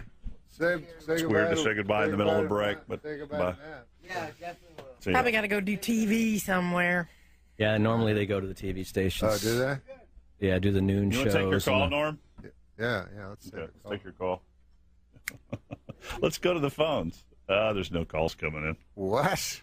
We even lost my caller? What? No, your call's here. What's your call? What's your question? Hey, Norm. What? Big fan. Oh, You're talking about your TV shows. I heard the Norm show's coming out on DVD. I was just wondering if you did any commentaries or special features for that. Yeah, it is coming out on TV. It's coming out on, what do you call it? DVD. Yeah, Those it is small, coming out on DVD. They're like laser discs, But I don't make any money. smaller. I don't make any You don't? money. Really? But they said, we'll give you money to come and comment on it. So I went in a room and they played the shows, and I just talked. But I found I was talking to this other guy, and I found I wasn't watching the show at all. I was just talking. I think it might actually be worth getting it just at for first you're that. commenting, you're like, that's interesting. That guy was cast at the last second. And then you realize in your mind, you go, no one cares about any of this. So then I just started going, hey, look, a coffee cup. But there wasn't a coffee cup that you'd be watching, but there was a coffee cup in the studio. Did you remember the episodes as you were commenting? Did you remember the shooting or anything behind them? No, I just, no, I don't know. No. I don't remember much. They pay I you, just, what? They pay you well for commenting? Not much, no. No. But it was just a day's work of going and looking at myself. And talking Should we what? just steal the Yeah. DVDs, Norm? What? Should we just steal them then? Yeah. No, well, listen, I'm not going to say straight out on the radio that you should commit a crime. You know? You want me to say it for you? What? That you should commit go a crime? steal them? No, I wasn't thinking of that crime. Oh, just any other crime? Yeah, listen, man. Are you into bank heists? No. Ah, shoot, man. I'm looking for a getaway guy. It's the easiest job in the bank house, in the bank heist. The wheelman? Ah, that guy, man, he's the easiest. He just sits in the car while we all have to go into a bank with guns. Guy's just sitting in the car. Yeah, but he's the guy with the cop is always, tapping on the window going, hey, move it along. This is no parking that's zone. just in movies, man. That's just in movies. In real life, the guy's just parked in front of the ATM, and then you run out. There's gunfire going all around your head, and All then you you gotta can't do get is the step door on it. open. You come on, Frank. And he's like, I told you guys, I'm not good with guns. And you're like, gun it. Hit it. Pedal to the metal. Yeah, well, like he wouldn't know that. That's his one thing. Like, drive You fast. swear you've never had an acid flashback? No, I've never had it. No, I never took acid. That was just a joke. I never took LSD. Took it one time. What happened? I was at a Paul McCartney concert in Dallas because Paul McCartney just that says acid when you hear Paul McCartney music, like songs like "Let 'Em In," and I was on a bus with the listeners, and this woman walked up to me. She goes, "Stick out your tongue," and I went like this, and she put this piece of paper on my tongue, without knowing. and I didn't know anything was going on. And then Did she tell you? No, yeah, she right after she put it So on you my didn't know tongue. you were going- you She didn't goes, think you were going insane. You just took acid. Wow. And then later in the tunnel of Texas Stadium, there was a woman holding a box of Starbursts, and I also had a box of Starbursts. And something in my head told me that those must also be my Starbursts. So I went up to a strange woman and said, "Those are my Starbursts." Wow. Like a crazy person. And then it lasted till like 5 o'clock in the morning. Yeah, it and lasts really wallpaper was running down, and I had to call my I'll girlfriend. be honest with you. I did it one time. Well, why'd you lie? Well, because I don't want people think I did LSD, but I did it one time, and so I laid down on my bed. I was just a young boy, and I looked up, and it was a hanging plant for some reason in my room. No, there wasn't. And in the plant came the face of Jesus, the countenance of our Lord and Savior, Jesus, the pale Nazarene, suddenly showed up in my hanging plant. So I was like, oh man, I was like, well, I'm on LSD. This must be like just a crazy trick of my eye, an optical, thing. And then I thought, wait a minute, what if it's just a coincidence that I'm on LSD and Jesus is showing up? That would be bad luck for me. You know what I mean? I get absolute proof he exists, and then I ignore it, thinking it was the acid effects of the acid. So then I'm in a quandary. I'm stuck in a quandary. I don't know if you guys have ever been stuck in a quandary. But not while I'm on acid. So, anyways, my quandary was it fixed itself because suddenly the face of Jesus morphed into the face of Trapper John M.D. You know that guy? Yeah. Oh, yeah. So then I was like, oh, that's cool. Which one, though? The one Pernell from Roberts. MASH? Yeah, or, Pernell okay. Roberts. The actor. You must have seen it this morning. I don't Lars. think you've ever seen MASH where they go, hey, Trapper John M.D. That's true. That's true. You're right. That's that must have freaked you out when our sports guy came in because he's got that white bearded Oh, yeah, he look. looks like Yeah. Trapper John M.D. There was your flashback. It's too weird when they have the character changes, like it's it's Wayne Rogers, and it's another guy, and you're like, what? He looks different. Like I remember one time as a little kid on Bewitched, suddenly Darren looked all different, because it was a different actor. Right. But I was just a little kid. But they were so I both was named like, Dick. So I was like, yeah. York and Sargent. So I was like Dick York and Dick Sargent. But as a child, you see, I didn't know anything about Dick York or Dick Sargent or What'd you Elizabeth think? Montgomery. I thought of Darren Stevens and his wife, Elizabeth Stevens, or whatever her name was. Sam Stevens. Samantha Stevens. Yes. So anyways, when I didn't know Dick York or Dick Sargent, all I knew was Darren Stevens. So when he suddenly changed appearance drastically, Yeah. I thought, what's that Endora up to this time? Oh, boy. She was in Citizen Kane? Yes, she was. Yeah, she was in Citizen Kane. She always played, Endora. What about when And you Mrs. get Crab. cast? It's tough when you get cast as an old bag. Yeah. And like you know when you're reading the script, or it even says old bag shows up. You're like, what's this mine? But like they had the show Jake and the Fat Man. So who was William Conrad? William Conrad. He was Bill canon. Conrad. Yeah, Bill Conrad. Beautiful man, I hear. Great actor. But he was canon. He was a big star, big Quinn Martin star. Mm-hmm.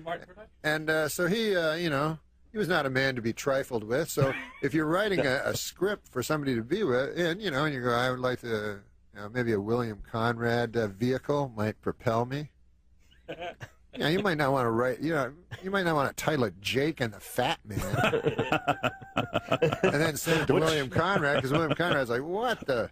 I'm pretty sure I'm not Jake. And if I'm Jake, I don't want to be in the show at all, because then it's really gross. But I love the way your mind Norm works. MacDonald tonight at Cap City and tomorrow night. And All we'll these sell out. observations and more. 467-2333. Thanks for being here, dude. Thanks a lot. Listen, God bless in the name of the Pale Nazarene. What? And hey, what about this, man? You know how you're. He's like the Energizer Bunny. I love This lady told me this thing. If you're a Christian, you're kind of reviled nowadays in today's society. You know what I mean? Mm-hmm. You're looked on as a joke, kind of. Bill Maher makes fun of you. But let's say you're a lady and you believe in astrology, right? Then suddenly everything's fine. Nobody thinks you're an idiot.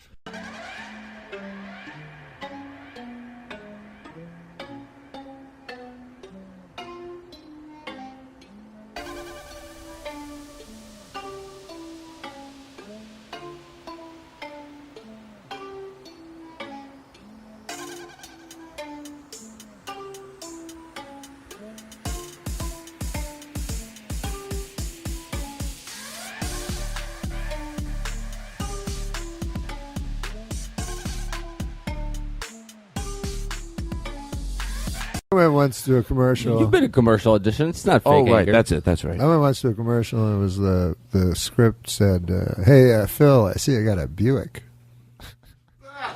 So that was the line, So all night I'm up, like fucking nervous, and I'm reading in the mirror, I'm like, "Hi, Phil." I'm trying to fucking say some words louder than other words in the script. I'm like, "Hey, Phil, I see you got a Buick," So then. I go there. First of all, my manager used to lie. He'd go like, "These guys are big fans of your comedy. They want to meet you." Right. They're big fans. And then I'd show up. There's 4,000 people there. I'm like, they're a huge fan. He just lied to me, thinking I wouldn't make it worse when I showed up and they weren't big fans. But anyways, I went in and the guy. So I said, "Hey, He's got one camera on me. I go, hey, Phil, I see you got that Buick. And then the guy goes, great. Like, it's great. Like, how could that be great? So I go, oh, thanks, man. He goes, but this time, he goes, do it again and just go off the script. He goes, forget the script. Like, there's a script. There's fucking 4 words. I go, okay, I'll ignore the script. He goes, yeah, just go crazy and whatever you want to do. And you're just alone. How crazy can you go? Yeah. So I said, but I just agreed because I was paralyzed. I'm like, yes, okay. Because they think you're Mork from Ork, just because you're a comedian. Yeah. So, right. So then I freaked out. I panicked, and I just said the same words, like real nervous, just to get out. I said, "Hey, I see I got a new Buick, Frank." And then the guy's like, "Huh? Oh, I guess it was good. Bye." And then my buddy, he was a commie too, and I said, "What'd you do?" And he goes, "I fucked the floor." I go, "Well, you probably did the right thing." Because that's what they were looking for, something like that.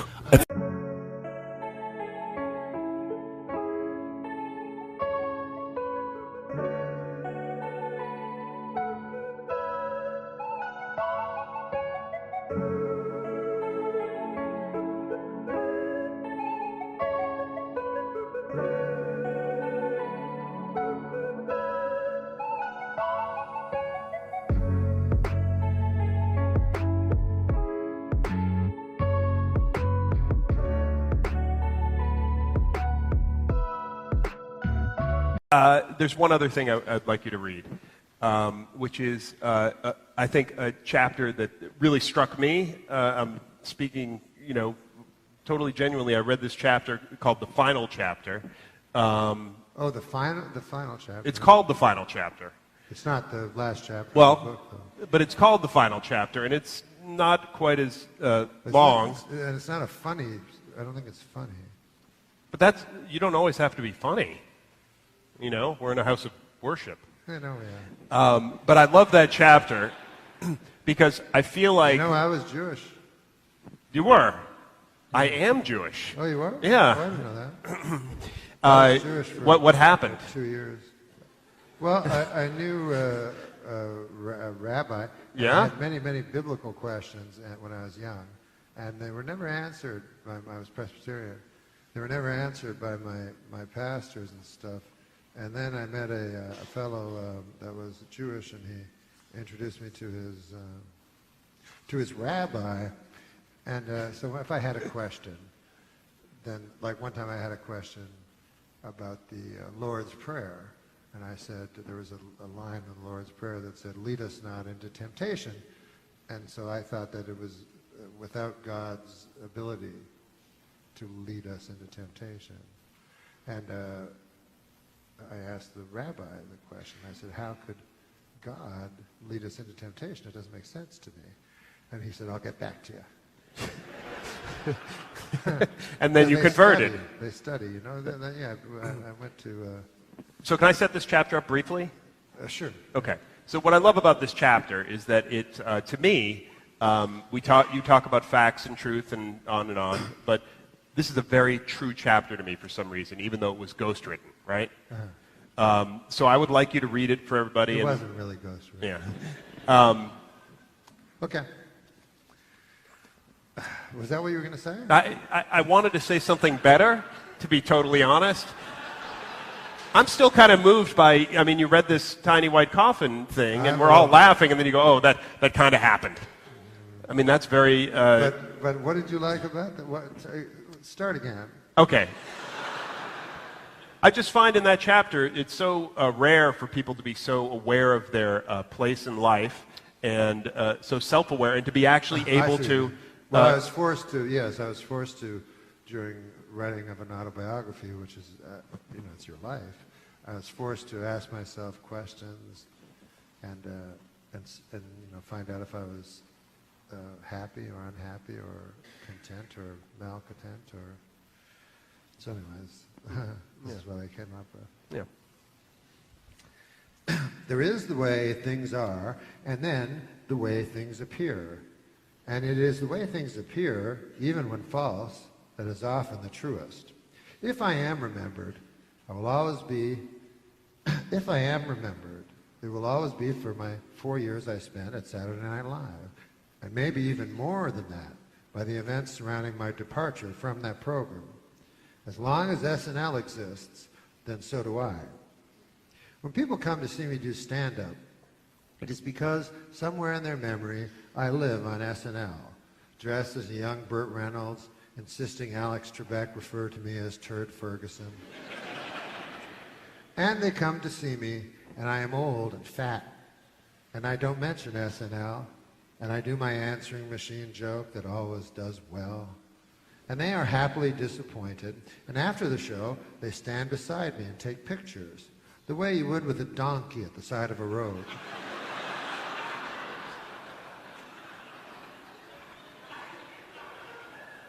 They tell me they are big fans, and they don't care what their girlfriends say.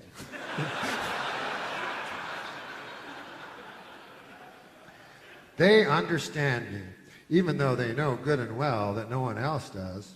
I'm dry, they say. The next time I come to their town, they do not show up. It can be difficult to define yourself by something that happened so long ago and is gone forever. It's like a fellow at the end of the bar telling no one in particular about the silver medal he won in high school track, the one he still wears around his neck. The only thing an old man can tell a young man is that it goes fast, real fast. And if you're not careful, it's too late. Of course, the young man will never understand this truth. But looking back now, I can see that my life since SNL has been a full sprint, trying with all my might to outrun the wolves of irrelevancy snapping at my heels. But it has all been in vain, of course. They caught and devoured me years ago. But not completely. Lorne would see to that. My foot would still make a vague imprint. Myself would still cast a faint shadow. And years later, I would write a book. And not only write it, but be in it as well. I think a lot of people feel sorry for you if you were on SNL and emerged from the show anything less than a superstar. They assume you must be bitter. But it is impossible for me to be bitter. I've been lucky. If I had to sum up my whole life, I guess those are the words I would choose, all right. I've been lucky. When I was a boy, I was sure I'd never make it past Moose Creek, Ontario, Canada, but I've been all over this world, except for Europe, Asia, Australia, Africa, and South America. Oh, and Antarctica. But that's really splitting hairs. I mean, how many people have ever been to Antarctica? I never expected to be any more than a common laborer, and I would have considered myself lucky to have achieved that. But I was blessed with so much more. I'm a stand-up comedian and have been for over a quarter of a century. I performed thousands of hours from a small club in Ottawa, Ontario, all the way to a small club in Edmonton, Alberta. Sometimes I get big laughs and I think I'm the best stand-up in the whole world. And other times I bomb and I think I'm not even in the top 5.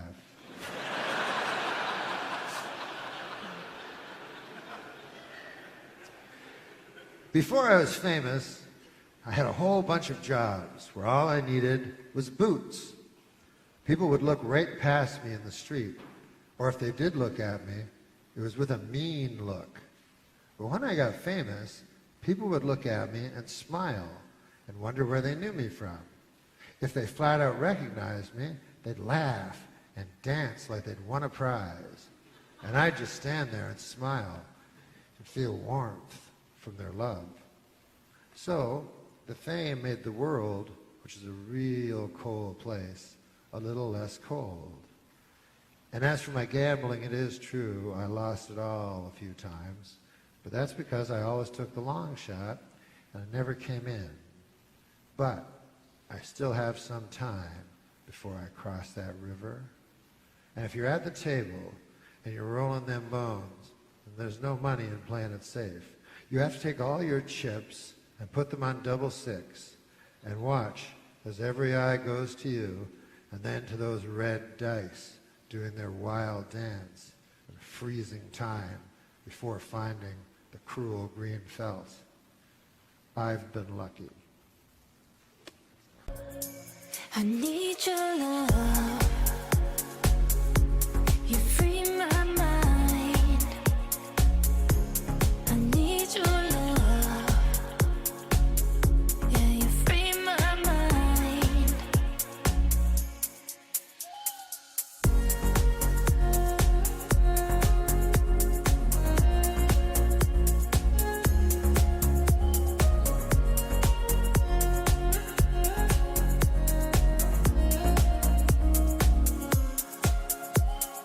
We could be miles away and still align.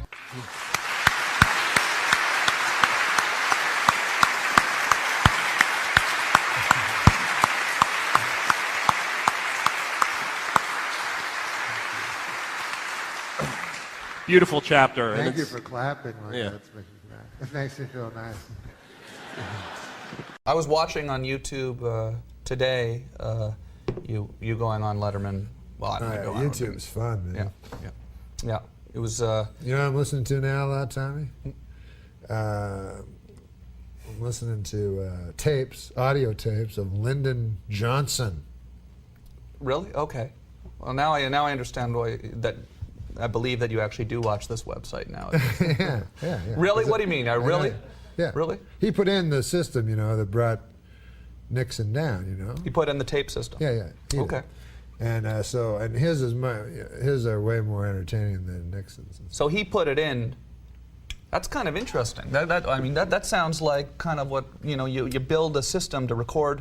He did that obviously, so he was very aware that it was there. Yeah. So he was sort of almost doing a radio show. He did what you do. He was Rupert Pupkin. Lyndon Johnson was Rupert. Exactly. So what are you? So the funny ones were sometimes they're really funny. Just like the Nixon ones, the funniest ones are when there's all these Nixon tapes that you can listen to in the Library of Congress that have nothing to do with Watergate. They're way the fuck funnier. Like it's just Nixon talking about his wife and shit. And like one time his in-laws are coming, he's like, "I think I'll go stay at Blair House. I don't like that lady with her cooking." And you're like, "Oh, it's weird. It's the president." How many hours of these tapes have you listened I've listened to a lot of them, but the Johnson ones are the funniest. So, anyways, you probably didn't know this. I never fucking knew this, and the guy from the New York Times may or may not have. Anyway, fucking Sam. He's checking his watch, going, "What's the Simpsons made so far?" Anyways, they're a little wrinkled. So, anyways, what was I talking about? The Lyndon Johnson tapes. Yeah, so this, I didn't know this. Lyndon Johnson, he's wins his election, right? He's way ahead in the polls, like a week before the elections come. And his chief of staff, they have a party, because they're so happy, because next week they're going to be president again for 4 more years. So they have a big party at the White House, and his chief of staff goes across the street to a YMCA and blows a dude. Wait a minute. So the next day, take my jacket off here. This is ridiculous. What happened here? Yeah, that's what happened. Say that again. Okay, so Lyndon Johnson, right? Yeah. He's going to win. Yeah. He's, he knows he's going to win. He's way ahead in the polls, as long as nothing crazy happens, right? So he goes, "Hey, let's have a little party. A week left, We're going to win easily unless some crazy thing happens, And so they're having the party and everything. And But how did anyone find out about the chief of dude staff getting blown? Because the chief of staff. Well, listen, if you go into a Y and blow a guy, right? But you never know. But it just came out. Did this actually come out in the press? Yeah, like they had a sting operation. And is this on the tapes? Is this on the tapes? It was funny because it was in the old days, so the press couldn't say that, So they had to say it in language that the audience didn't even kind of understand. They go like he was caught in a somewhat compromising situation in a young man's Christians association, and people, old farmers, would go, "Well, I wonder what happened there." So they wouldn't come. So I think that helped them, but the conversations with Lyndon Johnson are hilarious because he goes, he's just talking to his friends, and it's this longtime guy that he didn't know was gay, and he's like, "My golly, I could never have figured that for Bob. I've known Bob 30 years, and he goes, I'd quicker say I was a fruit than him." Really? Yeah, on the tape? On the tape, yeah. Where did you get the tape? Where did you? Lyndon Johnson said that. Where did you get the tapes? And then he goes, and then the funniest thing is he phones J. Edgar Hoover, who he knows is gay, right? but he's like real powerful and everything, right? J. Edgar Hoover was good. Yeah, like, you know, he was a transvestite and he'd have dudes over. And, Is this true? Or? Yeah, no, that's fairly well documented. I know I'm it not was outing him. I'm not I know. Perez Hilton over here. I know people. No, this is fairly. Yeah. He's well documented. Yeah. So Lyndon Johnson knew for sure he was gay, but he was scared of him because he was so powerful. So he just like needles him, you know. And he's like, so he's talking to him and he goes, "I can't believe old Bob's one of them fellers." You know, they didn't even have a word for it and stuff. And so J. Edgar Hoover goes, "Well, sir, that's." He goes, "I have to ask a rather tough question here, but now when Bob was involved in this, was he the more or less sort of, you know, a participant, or was he more or less the feller that, you know, instigated the thing?" You know? He's asking if he's a catcher or yes, I don't know. I don't know what the hell I'm talking about. What have you got me? Why are we talking? Gross, you're saying that. So the guy goes, so then J. Edgar Hoover goes, "Well, I wouldn't, well, Mr. President," he goes, "I'm sorry to tell you he was the instigator," you know, and he goes, "Oh, good God," he goes, "How do you spot a feller like that, Edgar?" You know? So then J. Edgar Hoover goes, "Well, I wouldn't know, sir." He goes, "Oh, come on now, Edgar." He goes, "If there was anybody that could spot a feller like that, it'd be you. Why, you're the head of the FBI." And so, this isn't really what's on the tape. It's true. Is that really on the That's tape? really on the tape. And J. Edgar Hoover's kind of mad. He's like, anyway, all right. Yeah, you got to hear it. It's the fun. Really? And where I'll did bring it in. I know you love broadcasting. Yeah, where did you get the tapes? I read a book that were the history of the tape, and then I got the audio version of the book, and the audio version was the tapes themselves. Really? Yeah, I didn't know about it. Wow, that's funny.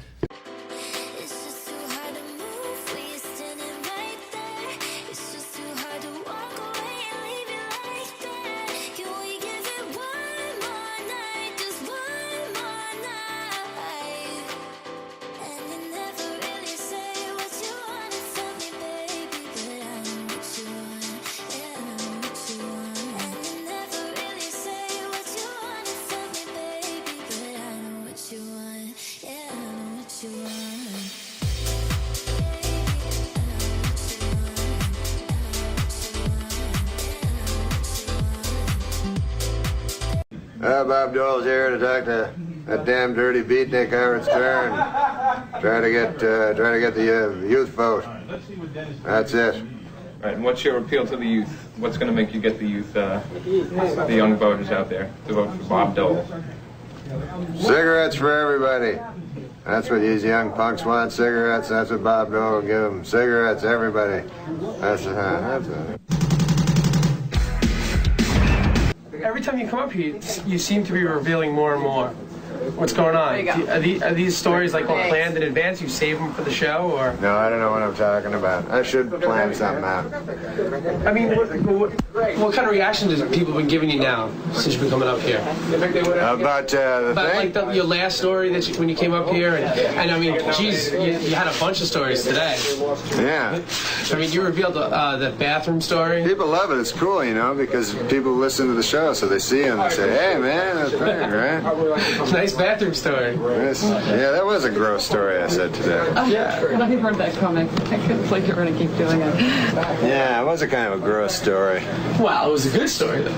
Yeah. Gross stories are always good stories. Yeah. I mean, it's good that you told it. Yeah. It was a good story. I'm just surprised that you told it. I mean, I would think that you'd be a little more reserved than that. Yeah? Yeah. Well, who cares, you know what I mean? About all that stuff, Hey, it was right? a funny story. Yeah. We're glad you did. It's not like I have any good image to protect or True, anything. true. Just a guy. Not like you have pants on, right? Yeah, right. What are you doing? Yeah, like, why are you just... down, too. It's not even at your face. Yeah, I'm not even aiming. This is my own personal video. Just asking any question. Yeah, so what about the story? I'm just zooming in on my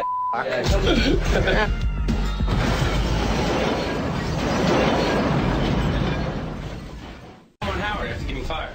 I like the show. I like going on that. Real good. Just follow up with this. It's going real good. Regular. It's a tough room. It's going in the time capsule, this one. So why do you want to come here and tell Howard the story? Because you like him? Yeah, I like doing this show. So is it going to help you out? I mean, is it going to help you out going on this show? I mean, you know, a lot of people listen. Is it going to help you out, I mean, after this? How do I know? What the hell are you talking about? I wouldn't take that from him. I'd smack him. Who do you think he is? There's very few questions I can answer. I don't know what you're talking about. All right, guys. You are in some serious trouble now. Yeah. What a way to end your career. Yeah, this was great. I couldn't think of a better way to end. To go out on the End a glorious career and have Norm ruin my life on national radio. You really owe him. Yeah. All right, guys. Thanks for coming down. Thanks, man. All right. Well, This was great. Thanks. Star Rule. Always a pleasure. Oh, you're a camera guy. As soon as the camera hits. I like you when the camera's off, I swear. Funniest guy. God, sir. Hey, Norm, we're going to do an ID, right? Yeah, can we come down and go do a quick ID? Yeah, you already asked me. Yeah, all right. Oh, so I didn't have to ask you again? No, we're going to do an ID right now. Yeah, so Norm, when you come here, man, you're always involved in a lot of controversy. I know, I don't know what happened there. I just used to be a regular guy. You used to be a nice guy. Yeah, I never started any of it. What happened? What do you think? What do you think it went wrong? Controversy. I don't know. When it started coming on this show? Maybe this is where it started. What do I say? Didn't somebody write something? Yeah, we're trying to see if there's something written. We're looking it up. If not, you're gonna have to make something on your own. Oh, I'm horrible at that. I used to go in commercials when I started out in show business. So it'd be like a car commercial. Right. So like the line would be, "Hey Bill, I see you have a Buick." That'd be the line. Right. So then you practice it like a million times. "Hey Bill, I see you got a Buick." And "Hi Scott." I know. And so then the guy goes, "Okay, go." So I go, "Hey Bill, I see you got a Buick." So the guy goes, "That was great." They all say it was great. And then he goes, "Okay, this time," he goes, "forget the script." Like there's any script. Right. He goes, "Just go crazy. Like anything you want." Because they think every comedian, because you're a comedian, they think you're like Mork from Mork or something. So, and then you just go, "Yeah, okay," And he goes, "Okay, go." And then you just go, "Bill, I see you got a Buick." You just say the same thing. You're like, retarded. That's a good story. All right. Hey, man, we're going to somebody's got to hand me something. All right. He's gonna think off my head. "Bill, I see you have a Buick." All right, Norm. Do one thing first. Just be like, "Hey, Norm MacDonald," and then I hate to do it to you, but just say whatever you want to say. "Howard, I love you." Okay. Well, what's it for though? It's like it's like a bumper. It's like for a bumper, like Oh yeah, during. Yeah, breaks in and out of spots. Yeah, right. I've seen the show. Yeah. So I go, okay. Hey, so do I say you're listening to the Howard Stern Show? That's how you'll end it, yeah. Oh, that's how I end it. Hey, it's Norm MacDonald. Oh, you didn't tell me that. I was going to say. Okay, so I say, hey, everybody, Norm MacDonald here. I think Howard's the funniest guy in the world, and you're lucky to be listening to him. So keep listening on the Howard Stern Show. Right? Something like that. What? That was not good. You're telling me. No, that was okay. Okay, I'm going to tell you that was okay. Okay. So what do you want me to say and now? the other one is, do me a favor, just, hey, it's Norm MacDonald, and wish Howard a happy 45th birthday. Oh, that's nice. Which will play on the day of his birthday. So anything you want to say. That'll play on his birthday? It'll play on his birthday. That's a good time to play something like that. Okay, ready? Yeah, I'm ready. Hey, Howard, happy 45th birthday, man. You're 45 years old. That's great. When I was a kid, if somebody was like 45, you heard he died, you'd go, yeah, that's it. Like you wouldn't think anything of it. But happy 45th, buddy. You're a good man. I just would be like a 10-year-old girl and her father or mother coming up to me asking for an autograph, and I'm at a table. Well, you're sitting at a table. And he's famous? Right, so it would be like... yeah. We're creating a scene. Exactly. It's all fiction. So it would be like, well, you be the girl. Excuse me, can I have your autograph, please? Oh, sure.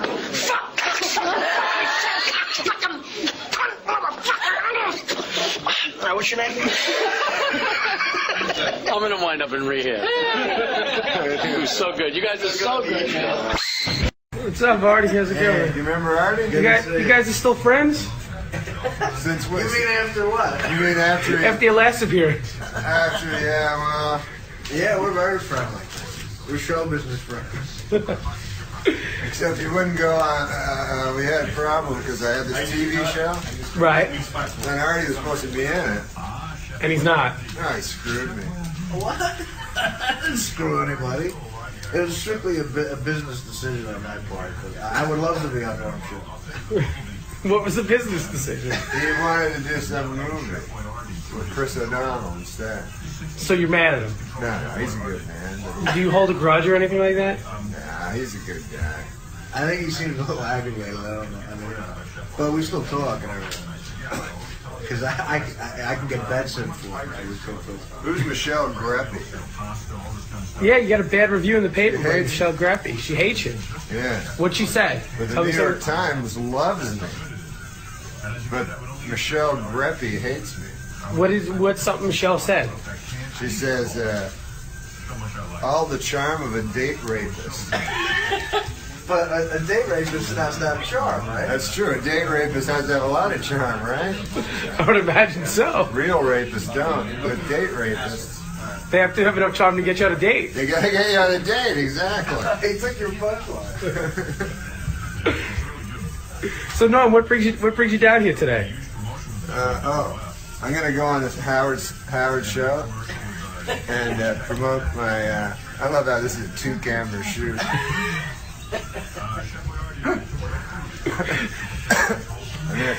We need you from every angle. On the Howard Stern show, the great Howard Stern, and promote my situation comedy, which I call a sitcom. Am I supposed to be looking at the camera? Yeah, look over. What? It doesn't matter. Look wherever. So I'm going to do that to tap into Howard's, vast listenership. Now I know Howard's always been a big fan of yours and a big supporter. You think he'll like your new show? Do you care if he did or not? Yeah, I do. You do? Well, I care if he likes it, yeah. What if he didn't, let's say? Oh, that's cool, I did my movie, Dirty Work. He didn't even watch it. Were you disappointed you didn't watch it? I wished he'd watched it. It's available on video. He just doesn't want to say it. No, he was sad. But hey, what are you going to do with that? I love you, cinema verite. That's a cigarette. Let's get a shot of a cigarette. I want to know what you're going to do with the cigarette. So Norm, you're not mad at Artie, are you? Outing your gambling problems? No, he's a good man, Artie. He's good. He's a good friend. So most good friends out you usually? What do you mean by out? He was talking about all your gambling problems. Yeah. No, I don't have gambling problems. No. I just gamble. Here's Artie. Ask him a question. Who that was? Interns. Hey, Jesus Christ. You like that, right? You guys are doing all right. Is it better than extra ass? That depends on what extra ass you're talking about. All right. Did you guys have a good time? Yeah, it was really fun, man. Hey, Norm, before you go, I just want to bring you down to the production studio and actually Artie too, and just do some IDs real quick. Great. All right. So the first one, Artie, why don't you stand at that mic over there? Oh, you want us both? Yeah. So why don't the first one you do, each introduce yourselves and then wish Howard a happy 46th birthday. Good Lord, is it that old? Been around for 20 years. 25. That's good. 46. I'm sorry, what You just introduce yourselves and then wish him anything you want. Just wish him a happy 46th birthday. All right, man. Anytime. When Howard Stern stops making radio, they should Hey, stop that's my making thing, radio. man. That's my line. That's my thing. Come You on, guys took man. my thing. Okay, I'm going to say it. Let me tell you something. Is it happy birthday? Yeah. Happy birthday, Howard Stern, the greatest. And let me tell you something. When Howard Stern stops making radio, they should stop making radios. It's terrible. He didn't do it right. Yeah. But you got to introduce yourselves first because no one's going to know who you are. Okay, right. Hey, this is Norm MacDonald wishing Howard Stern a happy 46th birthday. And Howard went. Okay, let me start again. Okay? Yeah. It's hard, man. I don't got cue cards. That's right. right. Hey, this is Norm MacDonald wishing Howard Stern a happy 46th birthday. And let me tell you something. When Howard Stern stops making radios. No. I fucking wrote this. It's great. Okay. Ready? Hey, this is Norm MacDonald. Don't talk because they'll hear it. Hey, this is Norm MacDonald wishing Howard Stern a happy 46th. Happy birthday, Howard. And as I always say, when Howard stops making radio, they should stop making radios. You know what I mean? That was a good one. All right. Good. That's excellent. This one? Should I read it? Yes. You want me to read? You can't read. Oh, read this on the air. Well, so you scratched all this part out? Right.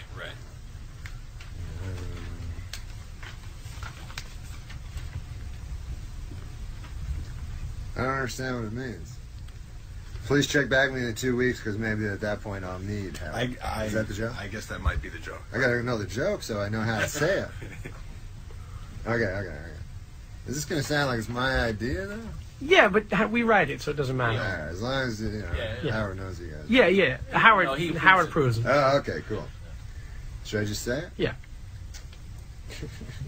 I love on this because everybody just looks like a retarded actor going, what do I do again? Okay. Hey, I'm Norm MacDonald, and I don't need Howard or the Howard Stern Show because now I have my very own sitcom. That's right. But check back with me in a couple of weeks, and then I'll probably need him again. Howard Stern. And now, I fucked that up. All right, just you can pick it up with "and" now. Pick it up. Oh, right. And now, Howard Stern. I just got one more for you. Right. This is a Bob Dole one. Oh, okay. Now, it's just if you want to do something on your own, you don't have to do this. But it's just an idea to do the Bob Dole.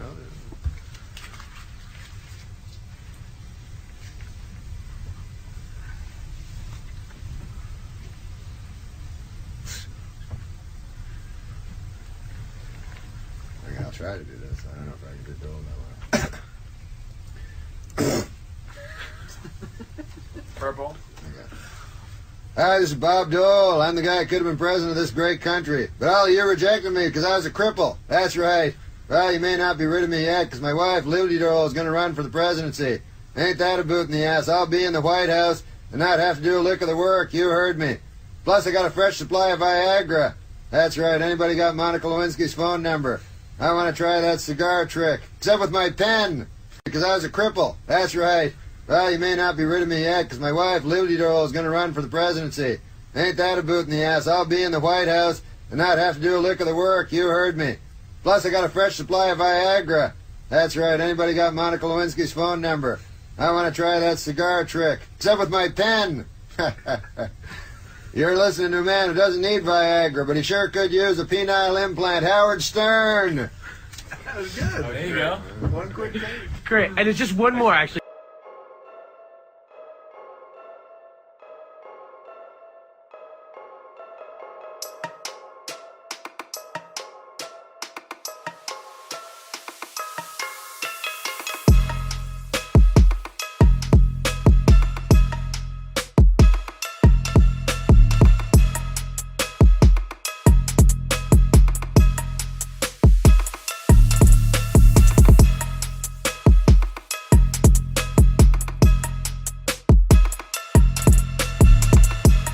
Introduce yourself again. One more and you're out of here. Introduce yourself again and congratulate Howard on 25 years in broadcasting. Wow. That's great. That's great. Well, let me think of something to say. Or should I just say that? Whatever you want to say. Okay. Oh, I introduced myself. Yep. Again, right? Hey, this is Norm MacDonald. I should start again, right? Yep. Hey, this is Norm MacDonald. Congratulating. Oh, no, I shouldn't say congratulating. What did you say to say? Congratulate Howard on 25 years in broadcasting. So, hey, congratulations. You go ahead.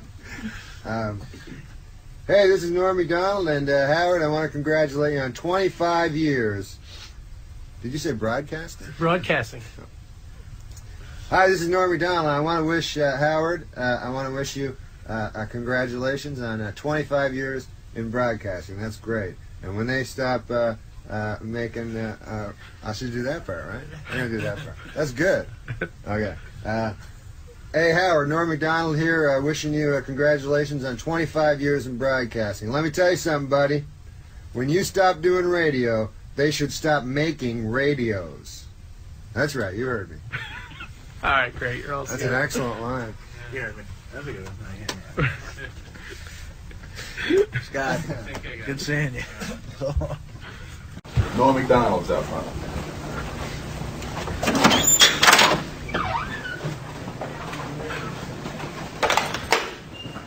Hey guys, how you doing? What's up, man? Katie. What's up, man? How you doing? How you doing? Where's Jan? He's playing some ball, man. I jam my finger all the time. You really? Basketball. Yeah, it hurts, man, right? You really wreck it. No. Hey, what's up, man? How you doing? What's up? Band-Aids too expensive or something? Yeah, I can't afford it. What's up, man? What's going on? How's it going? I'm doing good. How are you? Good. Good to see you. Artie looks like you lost a lot of weight. He did. I did. I dropped a couple. I know. You look like a totally different person. I'm worried because so did Walter Payton. I haven't been exercising. I lost weight. I think I might be sick. Uh-oh. What do we think you have? I think I'm alright. Bad meat in the can? No. That was Rock Hudson. That's good.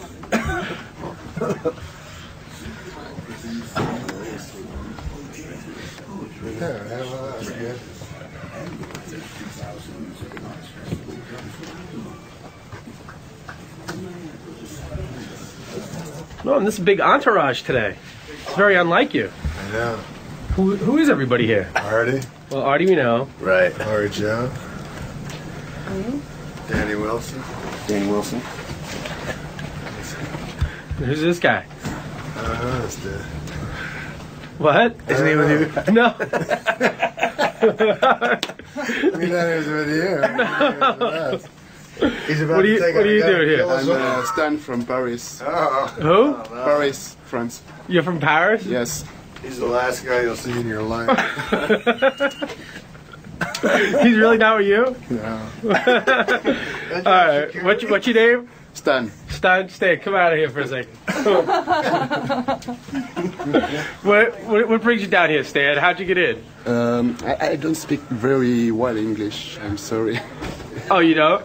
I come from Paris, and I come for see Howard Stern because I know him. In Paris. How do you know him in Paris? I see his movie. Oh, you saw him? Yeah. All right, let me bring you out to the out into the lobby again, and then let me find out if we can get you on. Okay? I back. Yeah, come with me. Here, come with me. You sure that dude wasn't with you? No, that dude was weird. Stan from France. Stan from Paris. Stan from Paris. That's suspicious right there. Yeah, that didn't. That was a breach of security. Dude, one of those dudes wasn't with them.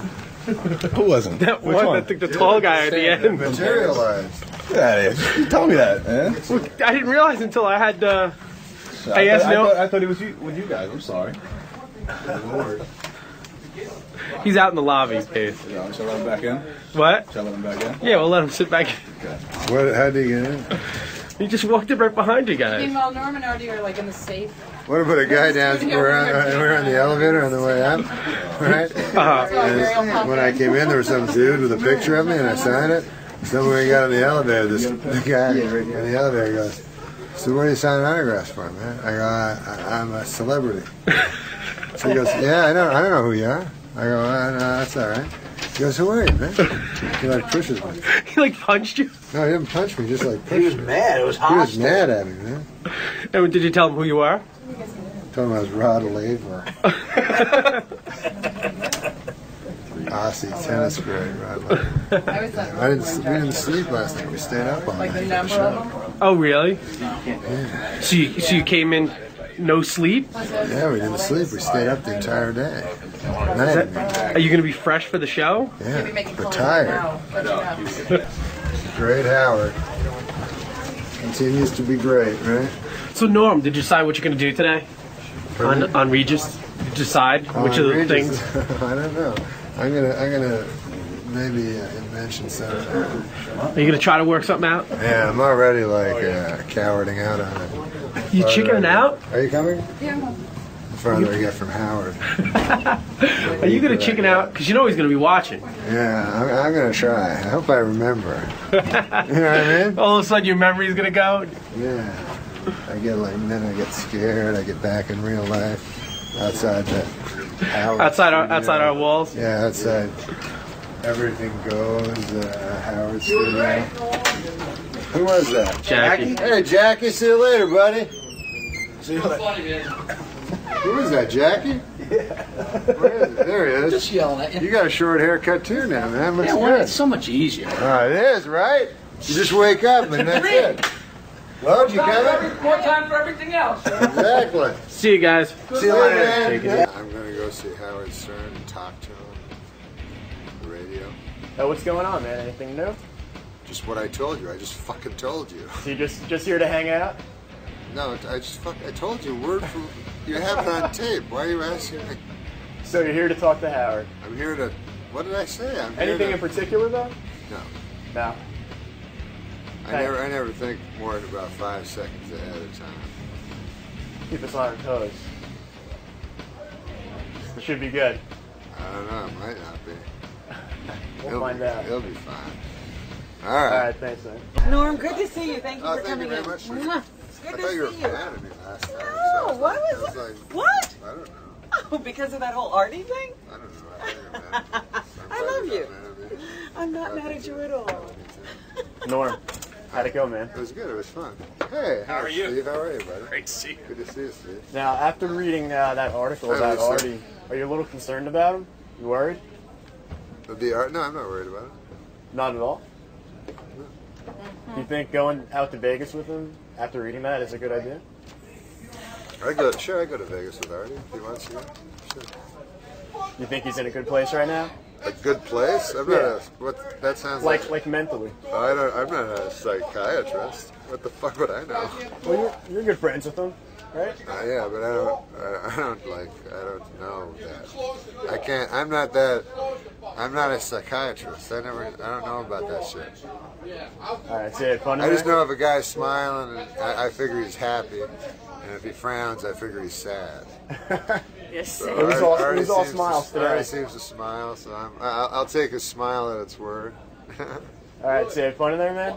Yeah, I always have fun. It's fun in there. It's always fun with Howard. Always fun You with didn't Artie. think it was a good appearance? Well, sometimes, I don't know. Sometimes I think I'm getting dull or some shit, but it was alright. Yeah, why do you feel we need to juggle, as you said? Juggle? I don't feel like I have to be a clown. I just want to, what? I'm fucking supposed to be funny, so if I'm not funny, I'm fucking failing at my, whatever the fuck I'm supposed to be doing. You were funny, though. No, so okay. I wanted to bring up the details thing. Talk about a hatchet job. On me, I forgot about that. The details. The details, yeah, right. I forgot about that. They did an article about the Norm show. The guy who wrote the article played poker with me and Norm all fucking night. And then the whole article was about how me and Norm are crazy gamblers and not anything about, like, by the way, he has a show on it. It was like three pages of just how we're... Danny Wilson was the hero of the piece. That was when Danny Wilson... He got more press than us. Danny Wilson... Warner Brothers paying publicists. Danny Wilson's getting fucking... Norm, you think I'm bad with assistants. Norm had an assistant for 20 hours, I think. I'm yelling at the kids. He's late. I'm late? I'm exactly on time. No, you're not. You're late. I'm exactly on time. What's up, Norm? How are you? Good, man. How's it going? Oh, sweet, man. You're a little late, man. Well, you're walking backwards with a camera. You're one to talk. What's going on, man? Nothing, man. Just relaxing with Brian here. My lover and best friend. What's up, man? Hey, man. Brian's my lover and best friend. That's what you're going to be talking about today? Yeah, don't you want to talk to him? Well, why were you late today, man?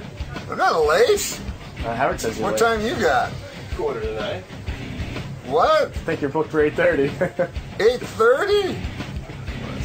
All time is relative, as Einstein said. All right, well, tell it to Howard. Right off the bat, you kind of freaked Howard out with that, hocking up that loogie. Well, he thought I had gum. He said, "Get You that didn't have out." anything in your mouth? I guess I had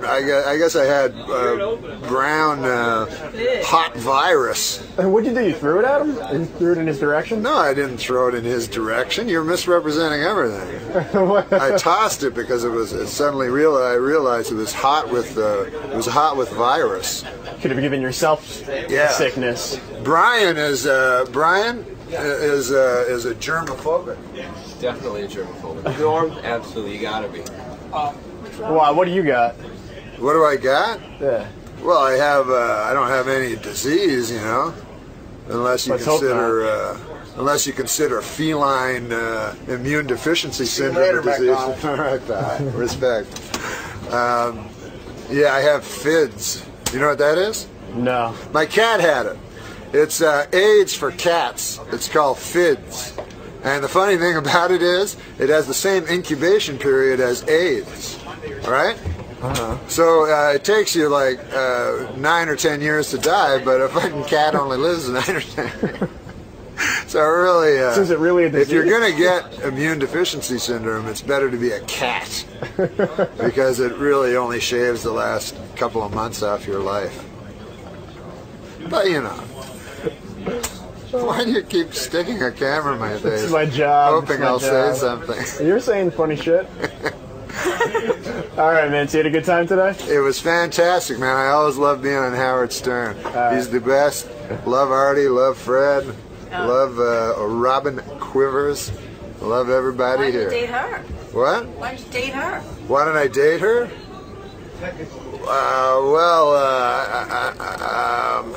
That would require me saying something incredibly politically incorrect. Go ahead.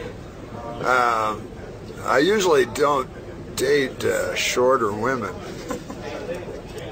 thought you were going to say something else there.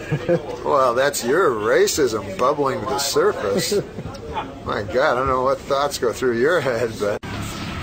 Well. Welcome back. Thanks, man. How the H are you? I'm good, man. It's always nice to see you walking backwards. Yeah. It's always nice to walk backward for you. Yeah, you should walk backwards, like, competitively. Right? Did you ever think of that? I thought about it. I mean, I've assessed my talents, and I feel that that's pretty much my only one. Are you kidding? Right now. Take a look at that. That's true. Maybe it's time to reassess your talents. You'd have a TV program. So what's going on, Norm? You've got a new show on Comedy Central? Oh, yeah. The Comedy Channel. Ha! I'm on Ha TV. You're looking forward to your reunion with Howard today? Yeah, it'll be really awesome, man. I always love Howard, miss him. Fun to be here. Fun to see everybody. I brought the great Kevin Farley. Farley, where are you, man? Hey, man. How you doing? Welcome back, man. Yeah, thanks. How are you? I'm fine. I'm great. I'm loving it. Nice. Back to me. Nice deflection. All right, man. I'll leave you alone. All right. See you in the studio. You got somebody shooting you. It's the fucking Truman Show. It's a damn circus around here. It's awesome, baby. You have a good time in there today, man? That was great. Oh, yeah. Can't not have a good time. Now, I know you were on during Playboy Mansion broadcast. That's right. but A long this was time ago, I was at the Playboy Mansion, and then this is my second appearance. So this is more conversational. Yeah, You had a this little is- more time to Yeah, definitely. get to know the show and everything. Good to, good to hang out with Norm and Howard. It was awesome. Can't beat it. That was fun, It was right? fun. Yeah, it was fun. Yeah. Yeah, fuck, I couldn't shut you up. Well, I didn't say anything. I know. Interrupted. Well, I was, you're supposed to be talking. It's your time to shine. I'm just the Ed McMahon. Not even as talented as Ed McMahon. Norm, no matter how much time passes between appearances, you always seem to sort of pick up where you left off with Howard. Well, I just love Howard so much, you know? Yeah. I don't know. What gets you going? In my whole life, there's been 4 original things I've ever seen. Sam Kinison, David Letterman, when I was a little kid, Saturday Night Live, and Howard Stern. Yeah. 4 original things in all of comedy that I've ever witnessed. That's true. So it's very, very special when I get to see Howard. It's interesting hearing that from you because one of Howard's callers the other day said that the show has sort of come to a halt and he doesn't feel the show is the same or as good as it's been. Oh no, that's crazy. That's crazy. Well, how do you think the show has evolved? I mean, I think it's evolved in the same way that Howard evolves, you know, as a person and as an entertainer, and oh hi.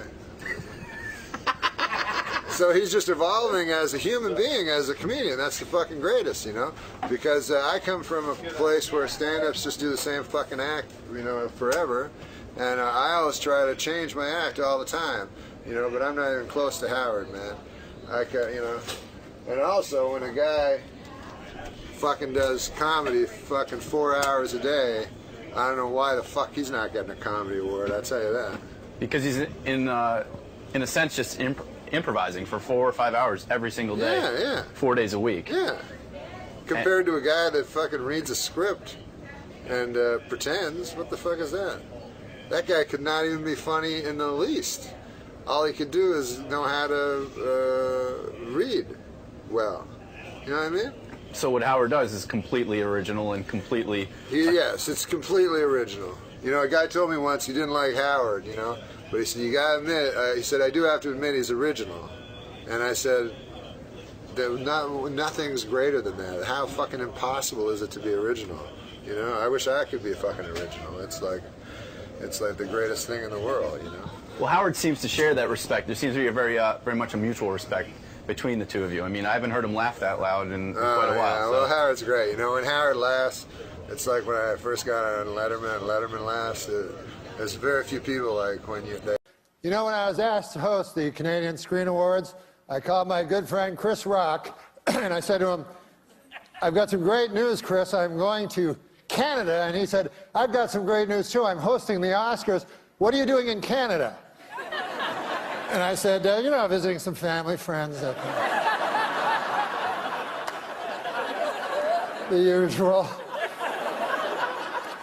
Chris is very presentational, you know, and Chris talks about racial things, and one person does something, they get canceled. Somebody else does the exact same thing, nothing. You know what I'm talking about. You know, like the kind of people that play Michael Jackson songs, but won't play R. Kelly.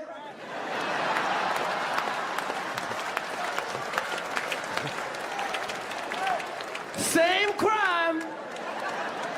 One of them just got better songs.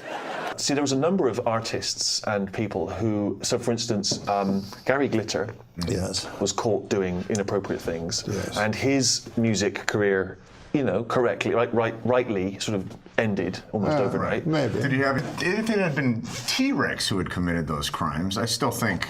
No, because I have a theory. It's to do with the quality of the music. Yeah. See, with Jacko, we didn't wipe Jacko out from history because we didn't want to go to weddings and not have Billie Jean. Exactly. So it's sort of, if the music was better in the case of Glitter, I think we'd have all. I mean, it felt like the entire world sort of turned their back on the Jacko accusations, right, and just said, well, anything. He didn't start doing this pre-dangerous. So we can listen to everything. I know the end is day, nobody's gonna change. You won't ever leave. On my mind again, I'm still not tired of it. Can make you want me. And I might act okay, say things will stay the same. Say I'm all Right, Robert Kardashian helped to free O.J. Simpson, a black football playing murderer. Woo! O.J. Simpson killed 2 white people and got away with it. That's another kind of black excellence. During a recent interview on 2020, longtime O.J. Simpson friend Robert Kardashian said he now believes Simpson may be guilty. Though he did add that had he believed O.J. was guilty at the time, he never would have agreed to hide his bloody clothes and knife. At his civil trial in Los Angeles this week, O.J. Simpson attorneys began their case with an attack on Nicole Brown Simpson's character. Outraged Brown family lawyers responded, quote, Nicole is a victim. No matter what she did, she certainly did not cut her own throat. To which Simpson's attorneys replied, on the contrary, that is precisely what we intend to prove. A down-and-out O.J. Simpson, depressed that all of his money-making ideas have failed, has decided to go back to doing what he does best, killing people.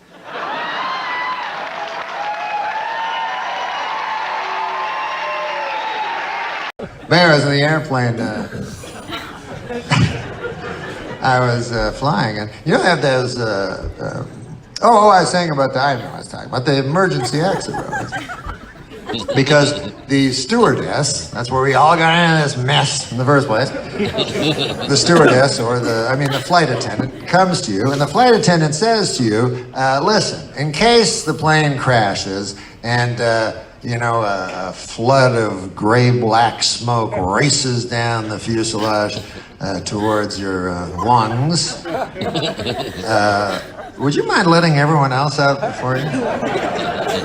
And then you say, yes, I will do that.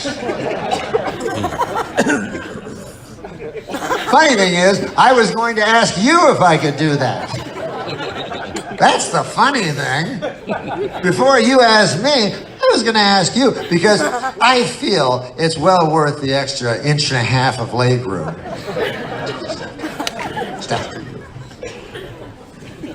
Meanwhile, in real life, I'd be fucking kicking my own mother. I got the fuck out of here, you old whore. You lived a full life, goddammit. I used to be on TV. What the fuck? I get to go out first. Here's the thing. Also, that airplane, right? When that crashes, when the plane crashes, I feel that window may change locations. Like it might no longer be right beside you after the 9,000-mile-an-hour collision or whatever the fuck it is. I know it goes down fast and hard. I was listening to you listen to those warnings, and I guess I just block my ears to them because I've heard them so often. But there's one I'm sure you guys have all heard of, but for some reason I missed it. It says if the oxygen mask comes down, they go, if the oxygen mask comes down, be sure to put it on your own face before you put it on the face of your little child.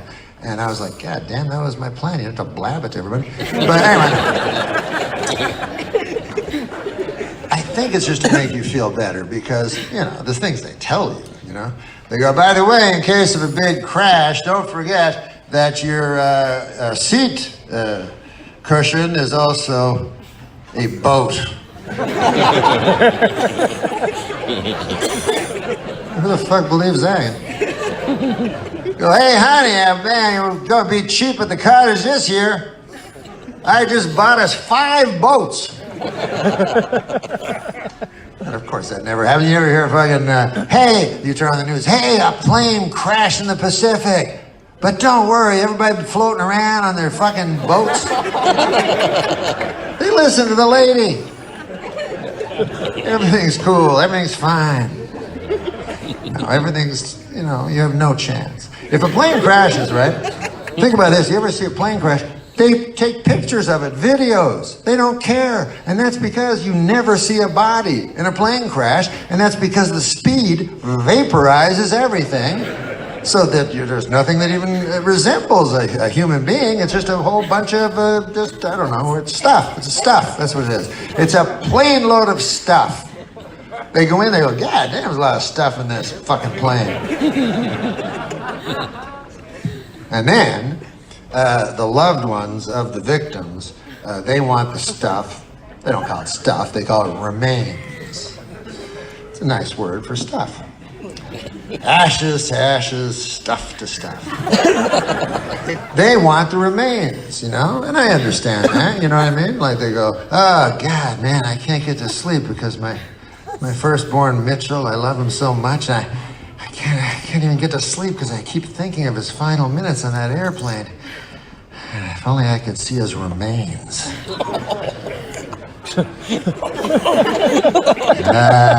Get a good night's sleep then. With that picture imprinted on my head. It'd be just like an Ambien. I'd be almost... Then I could put this whole thing behind me. And you're not going to get the real remains. It's not like they go on the plane and go, hey, look at that strawberry blonde lock of hair. I bet that belongs to Agnes from sitting over there. Didn't you find her shin bone earlier there, Jeff? Put that over there, reconstruct that. What the fuck, are you crazy? They just go on the plane, they go, holy fuck, look at all this stuff. And then they go, here's the ID, it says NORM MACDONALD, 190 pounds. Okay, shovel 190 pounds of stuff into a bag. Let's go! Daylight's burning.